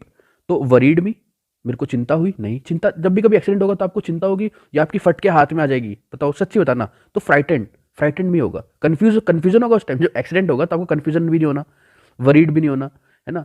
Drew my attention, ये तो कुछ है ही नहीं ऑप्शन के अंदर, तो आपको डायरेक्ट ही पता चल गया, मतलब ऑप्शन को एलिमिनेट करना है, उसके बाद आपको आंसर सही मिल ही जाएगा, ठीक है। देखो ये हो गया आपका सेंटेंस वाला। सेंटेंस में आपको एक वो मिल जाएगा हिंट कि भाई यहाँ एक्सीडेंट है तो एक्सीडेंट से रिलेट करके। लेकिन एक होते हैं डायरेक्ट वाले, देखो ये 2020 के फर्स्ट में आ रखे वाले क्वेश्चन, एफकेट में क्या बोल रहा है, गेट इनटू हॉट वाटर। देखो 2 टाइप के पानी होते हैं, एक होता है कोल्ड, एक होता है वार्म जो कि नॉर्मल होता है, एक होता है हॉट। तो हॉट वाटर के अंदर उंगली भी डाली नहीं जाती है ना। तो अब बताओ इसका क्या होगा, मतलब आप एक बार ट्राई करो प्लीज, मैं आपको बोल रहा हूँ इनमें से ऑप्शन को एलिमिनेट करो कि कौन सा नहीं हो सकता, फिर जो बच जाएगा वही आपका आंसर होगा। देखो पहला क्या बोल रहा है, to swim in deep water, बिल्कुल नहीं होगा, इसके पीछे कभी कहानी बनेगी, ऐसी नहीं बनेगी, तो इसको काट दो। अगला to discuss the burning topic, ये भी नहीं हो सकता, मतलब कोई कहानी नहीं बनेगी गेट इनटू हॉट वाटर से रिलेटेड, इससे रिलेटेड कोई कहानी यहाँ बन नहीं रही है। अब देखो to think over difficult problem, बन सकती है, बिल्कुल बन सकती है।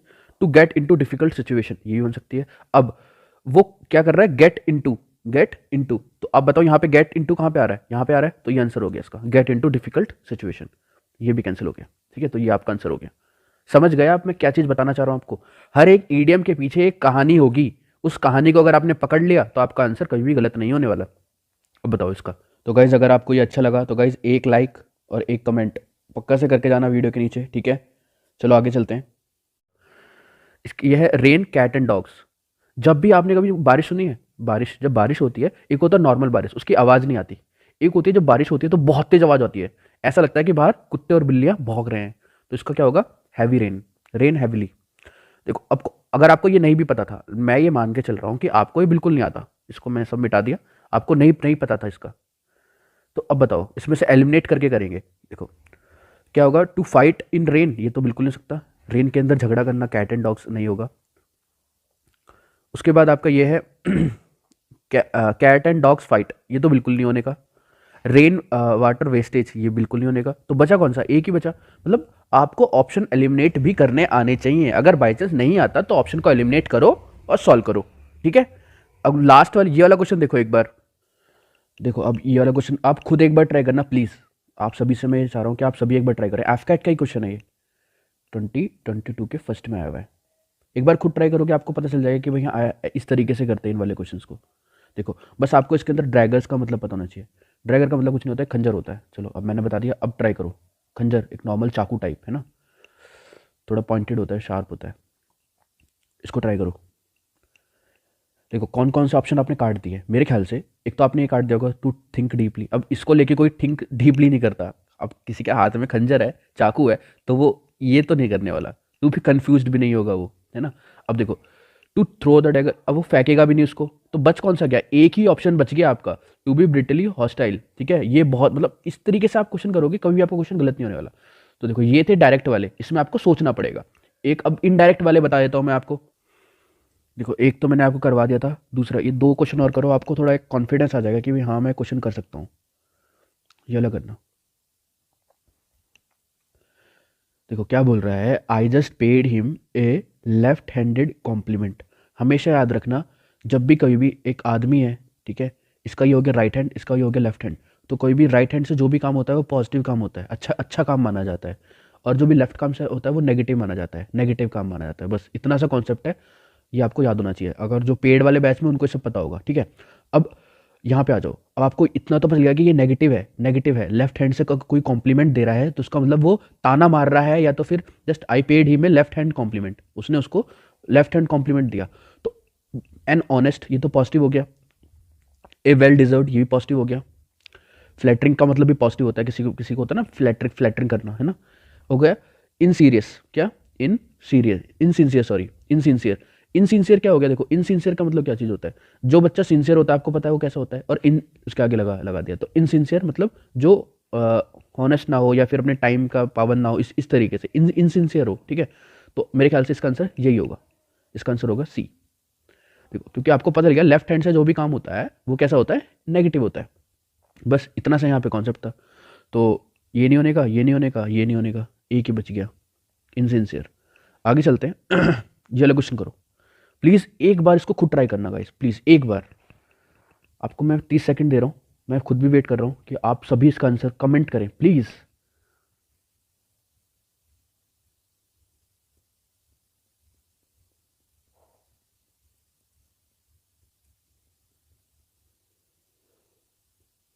देखो क्या बोल रहा है, the party stalwarts have advised the president to take it lying down for a while. एक होता है ना मुद्दे को दबाना, उस तरीके की मतलब यहाँ पे बात आपको सेंटेंस से पता चल रहा होगा कि यहाँ पे बोलना क्या चाह रहा है। मतलब to take it lie down, to take it lie down. तो अब इसका आप एक बार एलिमिनेट करो कि कौन सा कटेगा। बताओ, एक अभी नीचे से करते हैं। To be cautious, to be defensive, to take rest, to show no reaction, इसमें से कौन सा कटेगा? सबसे पहले जो मैं काटूंगा टू टेक रेस्ट काटूंगा, क्योंकि उसने यहाँ पे लाइंग का मतलब लेटना होता है, तो उसने इसका लिटिल मीनिंग लिखा है यहाँ पे, है ना, जो उसका रियल मीनिंग होता है। तो ये तो नहीं होगा, तो या तो फिर ये होगा to show no reaction, to be on defensive, to be cautious. देखो गाइस, एक क्वेश्चन आपका फंस गया अगर आपको नहीं आता तो। फिर मैं इसको बता रहा हूँ, एक होता है ना अगर आपको सेंटेंस पढ़ के भी नहीं पता चल रहा तो एक बार सेंटेंस को दोबारा से पढ़ लो, क्या बोल रहा है इसके अंदर। एक होता है ना कि अभी कुछ मत करना, अच्छा मूवीज़ के अंदर बोलते हैं कि अभी मामला गर्म है, अभी मामला बहुत ज़्यादा गर्म है, अभी कुछ मत करना, ठीक है? तो शो नो रिएक्शन, इसका आंसर ये होगा। मतलब थोड़ा सा ना अपने अपनी लाइफ को ना थोड़ा मूवी से रिलेट करो, तो टेक इट लाई डाउन, मतलब थोड़ा सा आपको याद करने में भी आसानी हो जाएगी, और कुछ नहीं है। ये क्वेश्चन फंस गया था, मैं ये नहीं बोल रहा, क्योंकि देखो टू बी ऑन डिफेंसिव भी हो सकता है इसका ये नहीं बोल रहा कि नहीं हो सकता, तो एक आधा क्वेश्चन तो फंस जाएगा। वही मैंने कहा था, अगर 3 क्वेश्चन आ रहे हैं तो 2 क्वेश्चन बड़े आराम से हो जाएंगे इस वाली ट्रिक से। एक क्वेश्चन फंस सकता है, जरूरी नहीं है, जैसे यहाँ पे नहीं फंसा, यहाँ पे सारे तीनों के तीनों हो गए थे, ठीक है। तो अगर सेंटेंस वाला आता है आपके एग्जाम के अंदर तो ये बहुत ही ज़्यादा ईजी हो जाता है, क्योंकि आप इसके अंदर क्या है, हिंट हिंट है, हिंट भी मिलता है एक, प्लस एक हिंट मिलेगा आपको साथ में। इसके अंदर कोई हिंट नहीं मिलता, तो ये वाला थोड़ा सा बच्चों को जिनको याद होगा, जिसको बहुत सारे याद है, तो वो कर सकता है, ठीक है। ऐसा नहीं है कि आपको सेम टू सेम मिल जाएगा गाइज, थोड़ा सा ना मतलब दिमाग भी लगाना पड़ेगा, ठीक है। आगे समझ में चलो।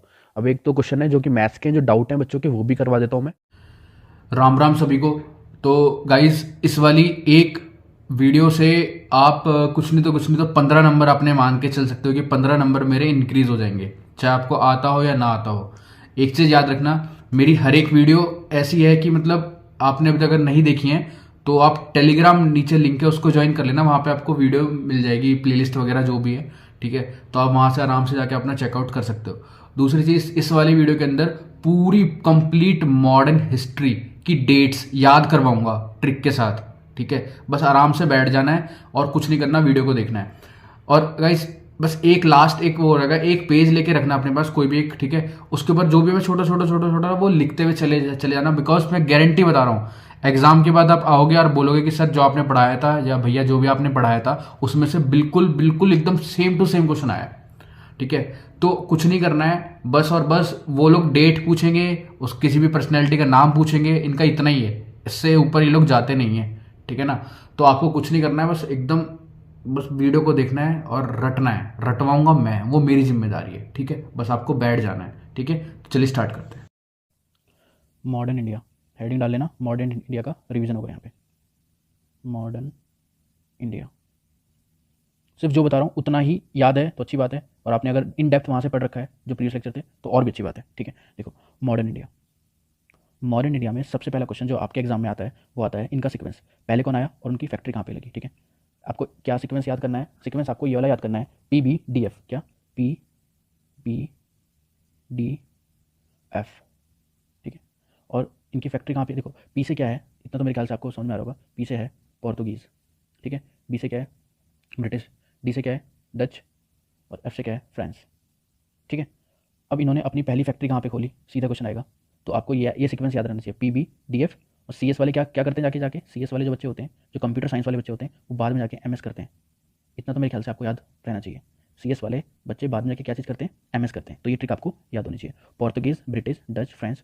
CS क्या है, C से क्या है, S से क्या है, M से क्या है, S से क्या है। देखो C से है आपका कोचिन, ठीक है। S से क्या है सूरत में, ये वाला भी है सूरत ही है। और M से क्या है मसूलीपट्टनम, मसूलीपट्टनम, ठीक है। तो आपको ये पता होना चाहिए सीक्वेंस। प्लीज़ अगर ये आपको सीक्वेंस याद हो रहा है तो अच्छी बात है, नहीं हो रहा तो अभी याद हो जाएगा। PBDF CS वाले बच्चे MS करते हैं जाके, CS वाले बच्चे MS करते हैं जाके। तो मेरे ख्याल से अगर एग्जाम में यह आता है कि पहले यूरोपियंस कौन थे, क्वेश्चन ये आता है फर्स्ट यूरोपियंस कौन थे, यूरोपियन पावर जो इंडिया में आई थी, पहला मैंने बता दिया पुर्तगीज़ थे, फिर कौन थे ब्रिटिश थे, फिर PBDF। और इन्होंने कहाँ कहाँ फैक्ट्री खोली, इन्होंने CS से MS खोली। तो आपको ये सीक्वेंस इस तरीके से लेटा के लिखोगे ना, एक हॉरिजॉन्टल वे में, तो आपको जल्दी से याद होगा। PBDF, CS वाले बच्चे क्या करते हैं, MS करते हैं। तो ये आपको सीक्वेंस याद होना ही चाहिए, और मेरे ख्याल से याद हो भी गया होगा, ठीक है। नेक्स्ट आगे चलते हैं। देखो अब हम याद करेंगे ईयर्स, एकदम सीक्वेंस में याद करवाऊंगा, कोई दिक्कत नहीं होगी। देखो पहला है आपका बैटल ऑफ, जो भी मैं करवाऊंगा लास्ट में एक पेज में रिवीजन हो जाएगा, अभी सिर्फ वीडियो को देखो आराम से, कोई दिक्कत की बात नहीं है। देखो बैटल ऑफ प्लासी, पॉज करने की जरूरत नहीं है, बस एक फ्लो में देखते जाओ।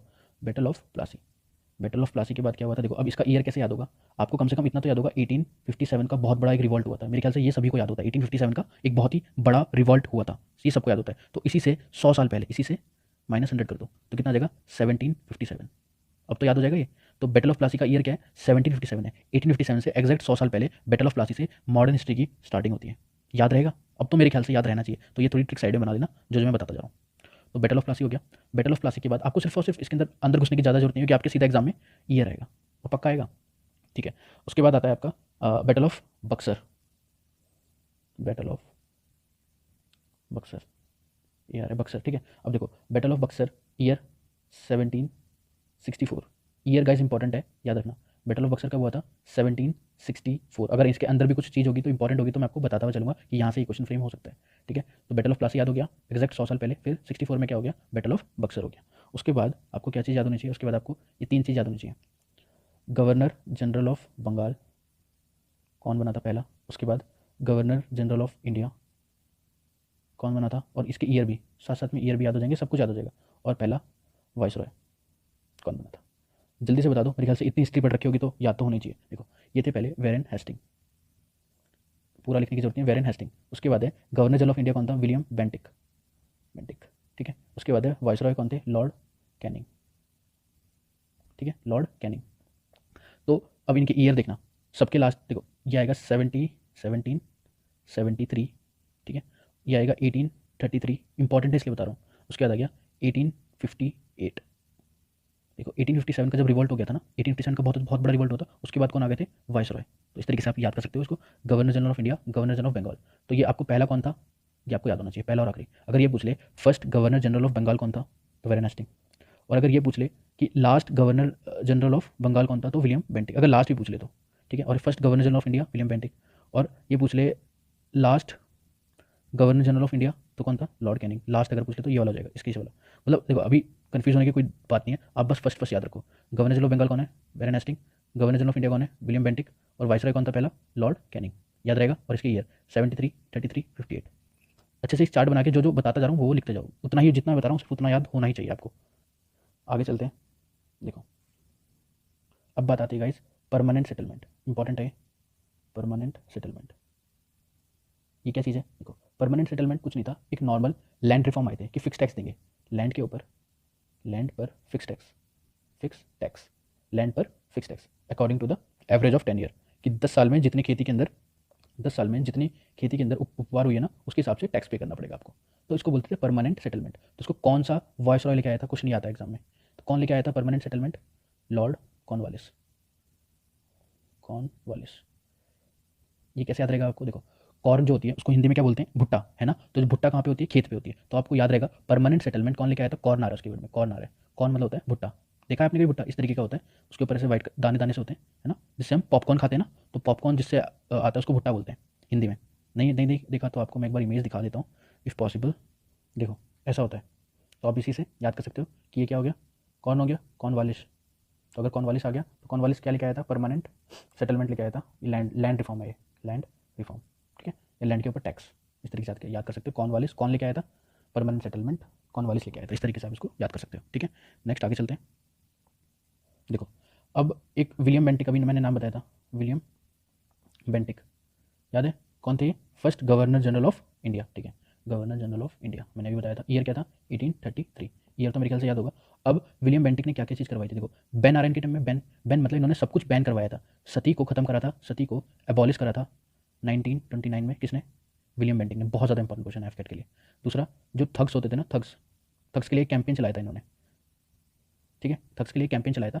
जो पुराने टाइम पे जो थग होते थे वो ट्रेन वगैरह लूटते थे, या जो राहगीर में जो रास्ते में जाते थे उन लोगों को लूट लेते थे। तो थग्स के लिए, सिर्फ मैं फास्ट पढ़ा रहा हूँ, इंपॉर्टेंट बस, ठीक है। तो कि कैसे याद रहेगा? बैन, इन्होंने अच्छी चीज़ें, जो चीज़ गंदी चीज़ें थी वो बैन कर दी थी। बैन इनके नाम में ही बैन आ रहा है। बैन क्या क्या कर दिया था इन्होंने? सती को बैन कर दिया था और थग्स को बैन कर दिया था। हो गया याद? ठीक है, आगे चलते हैं। देखो उसके बाद आता है इंपॉर्टेंट, सिर्फ इंपॉर्टेंट बता रहा हूँ और देखना एग्जाम में क्वेश्चन आपको मिलेगा। अब अगला नाम है लॉर्ड डलहौजी। मेरे ख्याल से इनका नाम भी आपने सुना ही होगा कहीं ना कहीं। जो लॉर्ड डलहौजी हैं, इन्होंने देखो बहुत अच्छे काम करे इन्होंने भी। फर्स्ट इंजीनियरिंग कॉलेज जो आप अब IIT रुड़की नाम से जानते हैं, उसका नाम पहले क्या था? Imperial college of engineering. कहाँ पर है? रुड़की, ठीक है। IIT Roorkee imperial college of, इन्होंने PWD public work, department of public work, ये सब इन्होंने कैनल बनवाए थे। लेकिन जो फर्स्ट इंपॉर्टेंट जो चीज़ है वो दो चीज़ें, एक तो रेलवे की लाइन, रेलगाड़ी चुक चुक चुक चुक, ये ट्रेन बना रहा हूँ मैं, ट्रेन, ठीक है। तो इनके हिसाब से ट्रेन जो पहली गई थी वो इंपॉर्टेंट है। कहाँ से कहाँ तक चली थी? मुंबई से लेके थाने तक। कहाँ से चली थी? मुंबई से लेके थाने तक। ईयर इंपॉर्टेंट है 1853, याद रहेगा 1853। दूसरी चीज़, इन्होंने टेलीग्राफ बोलेंगे, टेलीग्राम नहीं बोलेंगे, टेलीग्राम तो आजकल बच्चे यूज़ करते हैं। टेलीग्राफ ये क्या था? आगरा से लेके कहाँ तक चली थी? कलकत्ता तक, ठीक है, कलकत्ता। तो कैसे याद रहेगा? ये दोनों सेम ईयर सेम है इनका। तो डलहौजी ने बहुत अच्छे अच्छे काम करवाए हैं, बेंटिक ने भी अच्छे काम करवाए थे। बेंटिक ने 2 चीज़ बैन करी थी, सती और थग को। और कॉर्नवालिस ने क्या चीज़ करवाया था, परमानेंट सेटलमेंट। और लास्ट क्या था अभी जो डलहौजी ने क्या करवाया, इंजीनियरिंग कॉलेज खुलवाया एक तो, पीडब्ल्यूडी का काम करवाया, और मुंबई से लेकर थाने तक ट्रेन चली थी, और आगरा से लेकर कलकत्ता तक क्या क्या था, टेलीग्राफ। पहले टाइम पे टेलीग्राफ यूज़ होते थे। ठीक है, आगे चलते हैं। अब मेरे ख्याल से 1857 का रिवॉल्ट क्यों हुआ था, मेरे ख्याल से सभी को पता होगा। एक तो रीज़न नहीं है, इसके बहुत सारे रीज़न है, सिर्फ सुन लो, लिखने की कोई ज़रूरत नहीं है आपको। पहला रीज़न क्या है, डॉक्ट्राइन्स ऑफ लैब, मतलब जिसकी कोई बच्चा नहीं है वो किंगडम, जैसे कोई एक समझो एक किंग है और उसकी कोई बच्चा नहीं है, अब उसकी गद्दी पे कोई नहीं बैठ पाएगा जिसके मरने के बाद, तो उसको कौन ले लेंगे, ब्रिटिशर्स ले लेंगे। डॉक्ट्राइन्स ऑफ लैब बोलते थे इस लॉ को।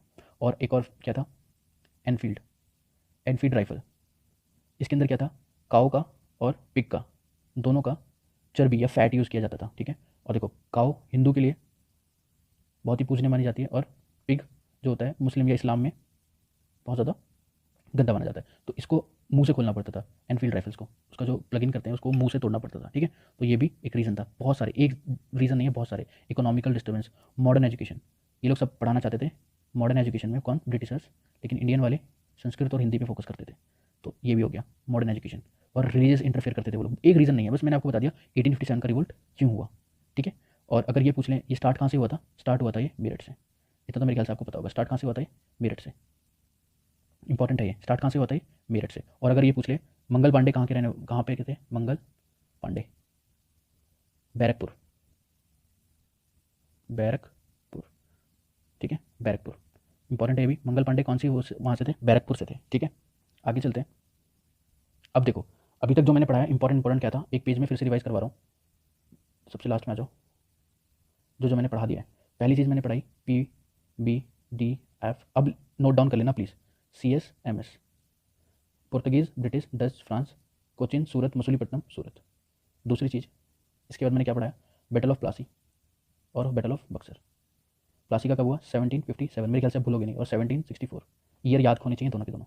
उसके बाद तीसरी चीज़ मैंने पढ़ाई, तीन, एक था कॉर्नवालिस। ठीक है, इसने क्या चीज़ करी है, एक डलहौजी था लास्ट में। ठीक है, डलहौजी ने क्या क्या इंपॉर्टेंट करा, और एक बताओ बीच में, एक मेरे को याद नहीं आ रहा क्या था, देख लेते हैं। बीच में कौन सा, बेंटिक, हाँ बेंटिक, बेंटिक। तो बेंटिक ने क्या क्या करा था, सती करी थी, और जो थग्स थे उनके लिए करा था। कॉर्नवालिस ने परमानेंट सेटलमेंट करा था। डलहौजी ने तो ट्रेन करी थी, ट्रेन कहाँ से, मुंबई टू थाने, और टेलीग्राम कहाँ से किया था, आगरा से लेके कलकत्ता तक। ठीक है, तो सिर्फ अभी तक हमने इतना पढ़ा है, और 1857 का रिवोल्ट पढ़ लिया।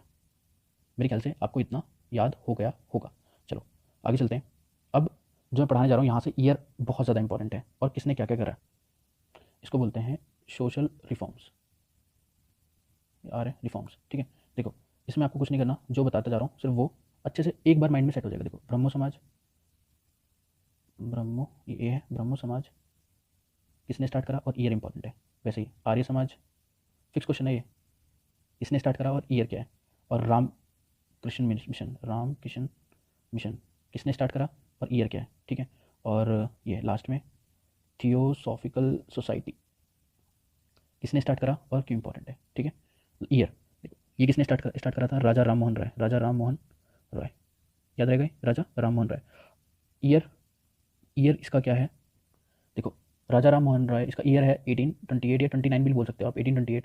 देखो इतना क्लोज नहीं देगा ऑप्शन में, लेकिन आपको कैसे याद रहेगा, राजा राम मोहन राय ने विलियम बेंटिक की हेल्प करी थी सती को एबॉलिश करने में। एबॉलिश का मतलब होता है खत्म करने में। तो अभी मैंने बताया विलियम बेंटिक ने क्या चीज़ करा था, जल्दी से बताओ, यहाँ मैंने बताया था, ये विलियम बेंटिक ने सती को क्या करा था, खत्म करा था। ठीक है, तो उसमें राजा राम मोहन राय ने हेल्प करी थी। तो वो वाला ईयर क्या था, सती को एबॉलिश करने वाला इंपॉर्टेंट ईयर है 1829, 1829। तो राजा राम मोहन राय ने ब्रह्मो समाज की स्थापना कब करी थी, 1828, उससे एक साल पहले। ठीक है, अब आता है आर्य समाज। आर्य समाज है स्वामी दयानंद सरस्वती। गाइस पक्का क्वेश्चन आएगा यहाँ से, बहुत ज़्यादा इंपॉर्टेंट है, इस स्लाइड को प्लीज़ नोट डाउन कर लेना, दयानंद सरस्वती। ठीक है, इन्होंने क्या बोला था, ये इंपॉर्टेंट है ये भी, जो मैं इसके नीचे लिख रहा हूँ। इन्होंने बोला था go back to Vedas, go back to Vedas. किसने बोला ये, स्वामी दयानंद सरस्वती जी ने बोला है go back to Vedas. Important है, याद रहेगा। ठीक है, उसके बाद है रामकृष्ण मिशन। जो रामकृष्ण मिशन है ये किसने करा था, विवेकानंद, या फिर आप रामकृष्ण परमहंस। स्टार्टिंग जो करी थी वो करी थी रामकृष्ण परमहंस, लेकिन इन्हीं के ही चेले, या चेले बोल सकते हो या स्टूडेंट बोल सकते हो। क्या था उनका नाम, विवेकानंद। ठीक है, रामकृष्ण मिशन क्या है, विवेकानंद। इंपॉर्टेंट है इसलिए बता दिया। थियोसॉफिकल सोसाइटी जो है ये किसने करी थी? Annie Besant. ये तो मेरे ख्याल से सभी को याद होगा, एनी बेसेंट। ठीक है, इस 4 में से एक क्वेश्चन फिक्स है, आना ही आना है, कुछ भी कर लो ये क्वेश्चन आएगा। ठीक है, नेक्स्ट आगे चलते हैं। अब आता है लॉर्ड कर्जन। कर्जन देखो कैसे है, तो भाई लॉर्ड कर्जन ने वेस्ट बंगाल देखा है अपना, ये बंगाल है समझो, ये रहा पूरा बंगाल। इसको क्या करा था? हिंदू में और मुस्लिम में डिवाइड कर दिया था। तो जो डिवाइड करे वो क्या होता है? कर्जन होता है, कर्जन। ये तो मेरे ख्याल से मतलब मेरे ख्याल सभी को ये याद होगा, लॉर्ड कर्जन ने डिवाइड खेला था, डिवाइड एंड रूल वाला, है ना? कब खेला था? 1905, 1905 याद रहेगा। ठीक है, उसके बाद अब इसी के कंटिन्यू में मैं इसकी स्क्रॉल कर रहा हूँ नीचे, नेक्स्ट स्लाइड नहीं लेके आ रहा, स्क्रॉल कर रहा हूँ नीचे, देखो उसके बाद क्या हुआ था? स्वदेशी मूवमेंट आया था, स्वदेशी मूवमेंट। ठीक है, जो स्वदेशी मूवमेंट था तो ये पहला मास मूवमेंट था, फर्स्ट मास मूवमेंट। ठीक है, याद रहेगा, ये फर्स्ट मास मूवमेंट था। और इसी के बाद डिमांड ऑफ स्वराज आया था। किसने करा था demand of Swaraj? Demand of Swaraj दादा भाई नारोजी। जानते हैं इसको सब लोग, सभी लोग जानते होंगे, दादा भाई नरोजी। देखो दादा भाई नरोजी का दूसरा नाम है, इनको बुलाते थे दद्दू। दद्दू प्यार से बुलाते थे ना, से दादाजी को दद्दू बुलाते थे, तो सबसे बूढ़े थे, तो इनका दूसरा नाम क्या है? इनको बुलाते थे दद्दू। ये दद्दू है, ठीक है, DADAU दद्दू बुलाते थे। और क्या बुलाते थे इनको? और बुलाते थे ग्रांड ओल्ड मैन, ये एन है, old man of India, Bharat का बूढ़ा आदमी, प्यार से, है ना? Grand old man of India, important है ये, याद रहेगा ये। डिमांड ऑफ स्वराज किसने करी थी? दादा भाई नरोजी, कलकत्ता सेशन में। इसी के बाद क्या हुआ था? सूरत स्प्लिट। गाइस जो मैं बताता जा रहा हूँ ये आपको ईयर ज़्यादा इंपॉर्टेंट है। 1907, 7 का मतलब होता है साथ साथ रहना, है ना हिंदी में, लेकिन यहाँ साथ साथ नहीं, यहाँ पे स्प्लिट हो गया था। कौन सा? सूरत में, सूरत का स्प्लिट कैसे? इंडियन नेशनल कांग्रेस पता है आपको? इंडियन नेशनल कांग्रेस में 2 दल बन गए थे, एक एक्सट्रीमिस्ट और एक मॉडरेट का। तो सूरत स्प्लिट कब हुआ था? ईयर याद करवाने के लिए 1907। ठीक है, आगे चलते हैं, सिर्फ ईयर इंपॉर्टेंट है यहाँ से सारे। 1909 में कौन से रिफॉर्म आए थे? Minto Morley reform. ठीक है, उसके बाद आपको याद होना चाहिए 1916 में लखनऊ पैक्ट हुआ था। 1907 में क्या हुआ था? सूरत स्प्लिट हो गया था, फिर लखनऊ पैक्ट हुआ था। लखनऊ पैक्ट में ये सब मिल गए थे, लखनऊ पैक्ट, इवन मुस्लिम लीग यहाँ पे मिल गई थी इनके साथ। ठीक है, सिर्फ ईयर याद करवा रहा हूँ, इन डेप्थ आपको कुछ पढ़ने की जरूरत नहीं है, ईयर इंपॉर्टेंट है, ईयर याद होना चाहिए। ठीक है, उसके बाद आता है गाइस होम रूल मूवमेंट, बहुत ज़्यादा इंपॉर्टेंट है होम रूल मूवमेंट। देखो होम रूल मूवमेंट 2 मूवमेंट चले थे, एक चला था एनी बेसेंट के द्वारा, एनी बेसेंट, और एक चला था बाल गंगाधर तिलक। दोनों के नाम पता होने चाहिए। 2 होम रूल मूवमेंट चले थे, काफ़ी बच्चों को पता नहीं होता। 2 तो चले थे, एक था एनी बेसेंट के द्वारा, दूसरा था बाल गंगाधर तिलक के द्वारा। जैसे जैसे लिखवाता जा रहा हूँ उतना उतना लिखता चलो, क्योंकि आपको ये सब याद हो जाएगा। उसके बाद गांधी जी। अब देखो गांधी जी से किस टाइप के क्वेश्चन आते हैं आपके एग्जाम में। पहली चीज़, गांधी जी कौन सी डेट को आए थे? 9 जनवरी, क्योंकि जनवरी फैक्चुअल बहुत ज़्यादा आता है। 1915 इसको कौन से डे से बनाते हैं हम लोग? प्रवासी भारतीय दिवस, प्रवासी भारतीय दिवस। ठीक है, याद रहेगा। ठीक है, उसके बाद प्रवासी भारतीय दिवस के बाद आपको इसमें 2 चीज़ और पता होनी चाहिए। एक तो चंपारण हुआ था, C, एक K हुआ था, खेड़ा सत्याग्रह, और एक A, CKA, याद रहेगा ये, CKA। जैसे ABCD होता है, अगर आप ABCD नीचे से लिखोगे तो पहले A लिखोगे, फिर B लिखोगे, फिर C लिखोगे, तो आपको ऐसे याद रखना है। A और C लास्ट में आ रहा है, A स्टार्टिंग में आ रहा है, मतलब नीचे से देखा जाए तो इस तरीके से आ रहा है। इनके ईयर क्या है? इसका ईयर है, यहाँ पे लिख देता हूँ दूसरे कलर से, इसका है 1917, इंपॉर्टेंट है ईयर की बात कर रहा हूँ मैं। इसका है 1918, इसका भी 1918। बट अगर सीक्वेंस पूछे तो इस तरीके से। तो पहला कौन सा था? चंपारण, CHAM पारण, चंपारण सत्याग्रह। फिर क्या था? खेड़ा सत्याग्रह। फिर क्या था?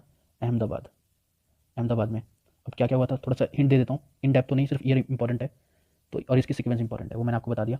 चंपारण में क्या था? इंडिगो के ऊपर था, खेती के ऊपर, इंडिगो की खेती के ऊपर था कुछ इशू, बस इतना याद रख लो। खेड़ा में कुछ टैक्स इशू था, और यहाँ पे का कुछ डिस्प्यूट था। ठीक है, इतना आपको पता होना चाहिए। जितना मैंने लिखा है गांधी जी के बारे में, इससे ज़्यादा नहीं पता होना चाहिए। पहला 9 जनवरी 1915 में प्रवासी भारतीय ये इंडिया में आए थे। अगर एक क्वेश्चन और है कि गांधी जी को पहली बार जेल कब हुई थी, बहुत ही ज़्यादा इंपॉर्टेंट है। ये गांधी जी हैं, ये जेल के पीछे चले गए, इस तरीके से डायग्राम बना लेना, ये गांधी जी हैं, ये जेल के पीछे हैं, जेल में चले गए। तो पहली बार अरेस्ट कब हुए थे? ये अरेस्ट। अब सब लोग जो तुक्का मारेंगे वो गलत मारेंगे, इसलिए बोल रहा हूँ मैं। गांधी जी पहली बार अरेस्ट हुए थे 1908 में, जब वो साउथ अफ्रीका में थे। इंपॉर्टेंट है, बहुत बहुत ही ज़्यादा इंपॉर्टेंट है गाइस, बहुत ही ज़्यादा इंपॉर्टेंट है, फिर से बता रहा हूँ। देखो 1915 में इंडिया में आए हैं वो लोग, वो ठीक है, लेकिन वो उससे पहले ही एक बार अरेस्ट हो चुके हैं साउथ अफ्रीका में। ये क्वेश्चन आपका एफकेट में आ रखा है कि इस तरीके से फ्रेम हुआ था ये, जो गांधी जी हैं वो कब अरेस्ट हुए थे। तो ऑप्शन जो दिए थे उन्होंने ऐसे दिए थे 1915, 1917, 1918, ये हो गया 1908। तो बच्चों ने क्या तुक्का मारा, बच्चे इसका तुक्का ये मारते हैं कि यार 15 में तो वो आए थे इंडिया में, तो इन दोनों में से कोई आंसर होगा। नहीं, उससे पहले ही वो 1908 में साउथ अफ्रीका में वो पहले ही एक बार अरेस्ट हो चुके हैं। तो बहुत इंपॉर्टेंट क्वेश्चन है अरेस्ट, कब अरेस्ट हुए थे वो, 1908। ठीक है, गांधी जी के बारे में इतना आपको पता होना चाहिए एफकेट पॉइंट ऑफ व्यू से, केवल इंपॉर्टेंट बता रहा हूँ, एक भी पॉइंट फालतू नहीं बता रहा, टाइम वेस्ट नहीं होना चाहिए आपका। ठीक है, अब चलते हैं हम आगे। देखो इसके बाद आता है 1919 में, 1919 में और 1919, क्योंकि 1919 बहुत ज़्यादा इंपॉर्टेंट है। 1919 और 1919 बोलोगे सर ये 3 बार क्यों लिख दिया, 3 बार गाइस इसलिए लिखा है। देखो 1919 में ही आया था आपका रॉलेट एक्ट। रॉलेट एक्ट का मतलब ये है, ना अपील होगी, ना वकील होगा, ना दलील होगी, सीधा पकड़ो जेल में डालो। ये किसका, ये ब्रिटिशर्स लोग लेके आए थे रॉलेट एक्ट। ठीक है, अब क्या हुआ था, रॉलेट एक्ट के बाद आया था जलियांवाला बाग, आपको अगर याद हो 1919 में, एग्जैक्ट डेट भी आती है यहाँ पे, इसको दूसरे कलर से लिखता हूँ, 13 अप्रैल।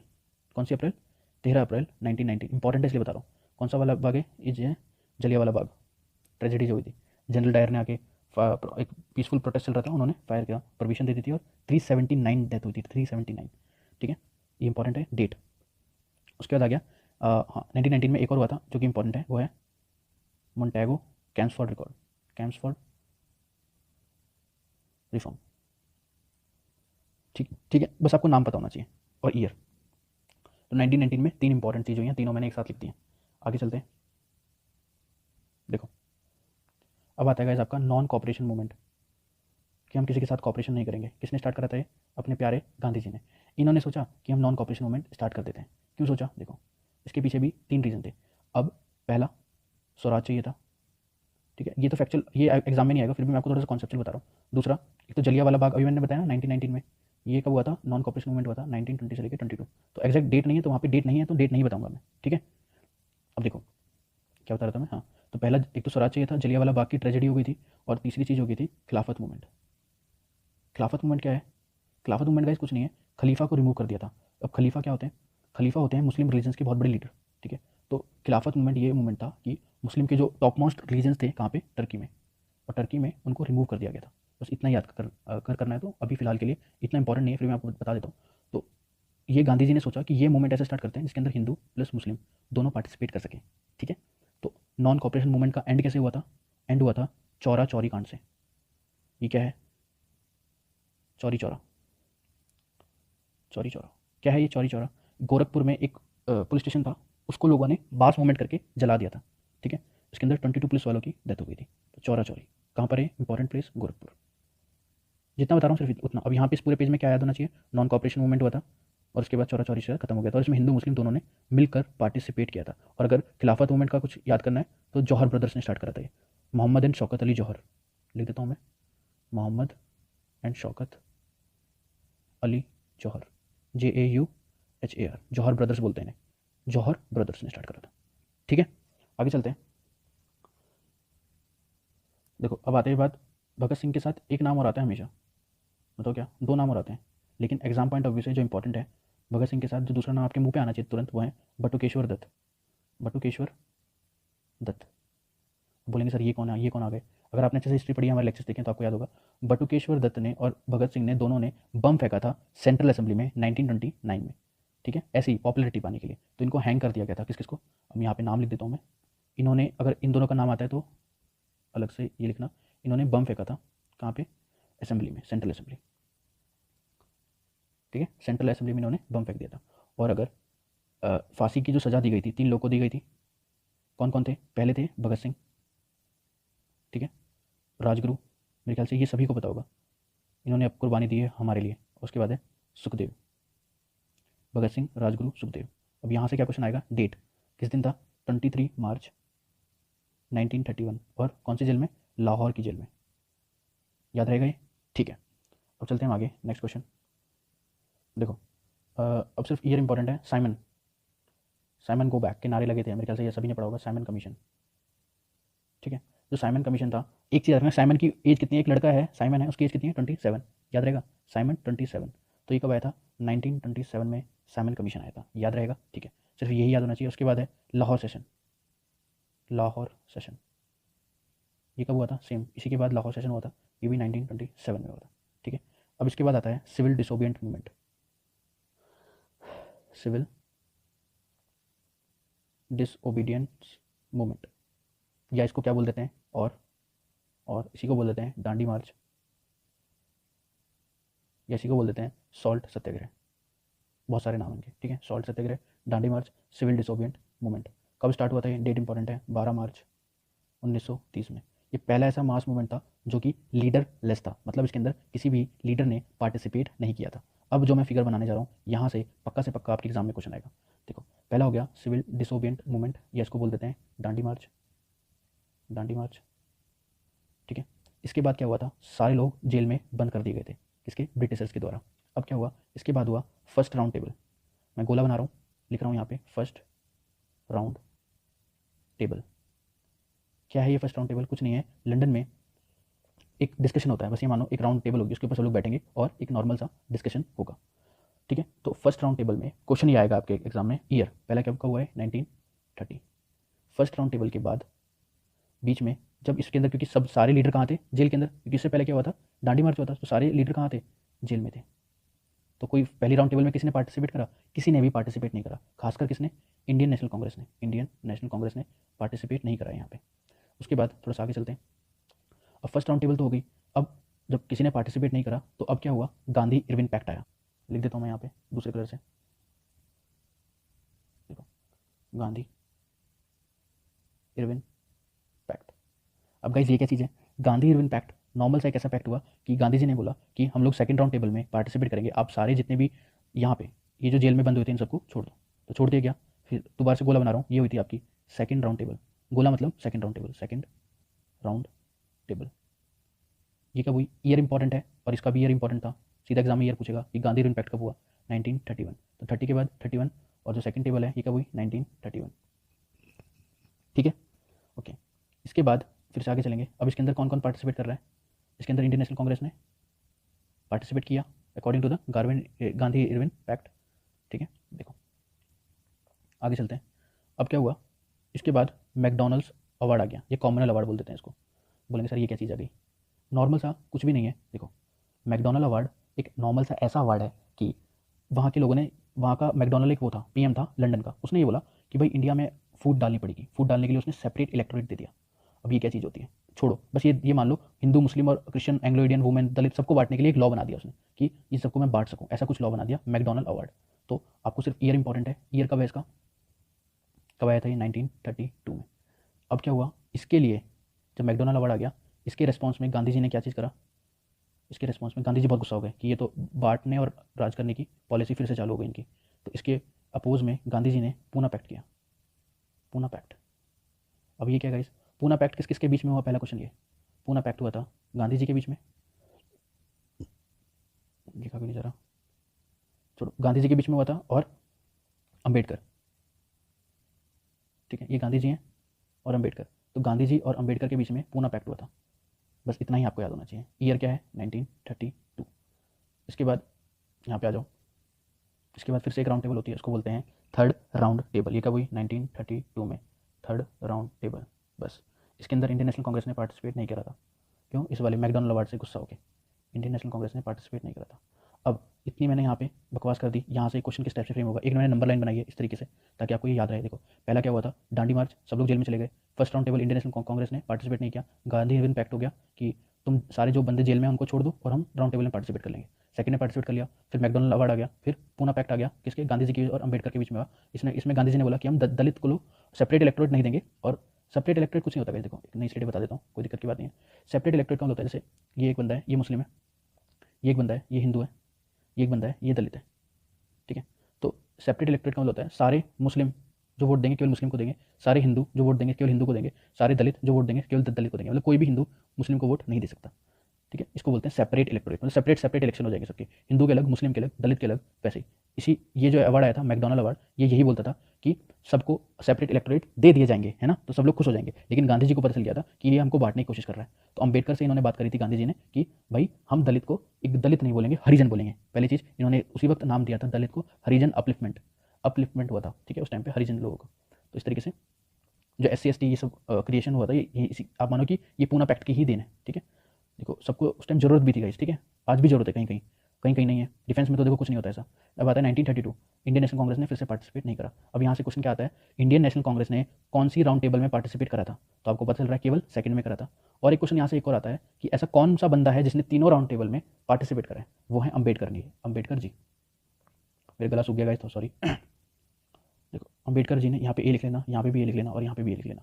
मतलब अम्बेडकर जी ने तीनों में पार्टिसिपेट करा था। किसमें? तीनों में। देखो मैं इसको थोड़ा सा जूम आउट कर देता हूँ। अम्बेडकर जी ने ए तीनों में पार्टिसिपेट करा था। इतना याद रहेगा, ठीक है। अब लास्ट है, देखो लास्ट और बता देता हूँ, सिर्फ जहाँ पे आपको ये याद करना है। एक तो डिमांड ऑफ पाकिस्तान किसने करी थी, नाम पता होना चाहिए। जो पाकिस्तान वर्ड है, पूरा पाकिस्तान जो वर्ड है, किसने करा था डिमांड?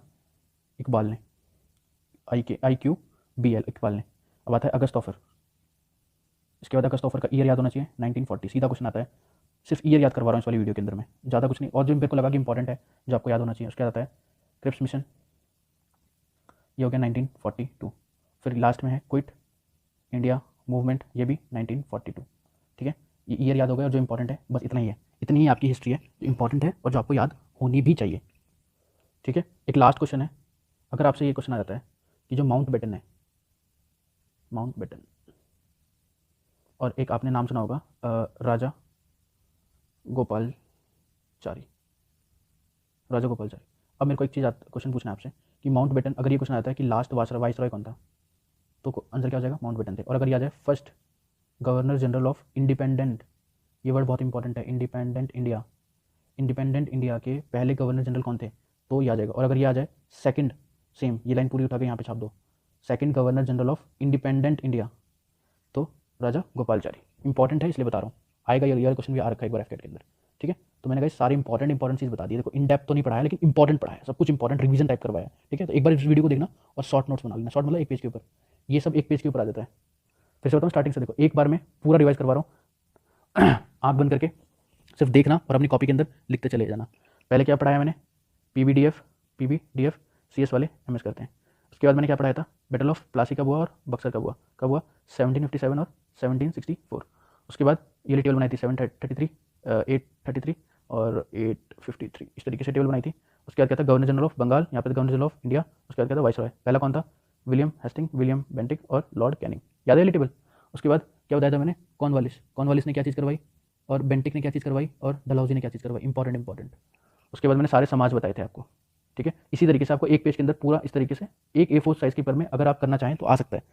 इतनी बड़ी वीडियो नहीं है और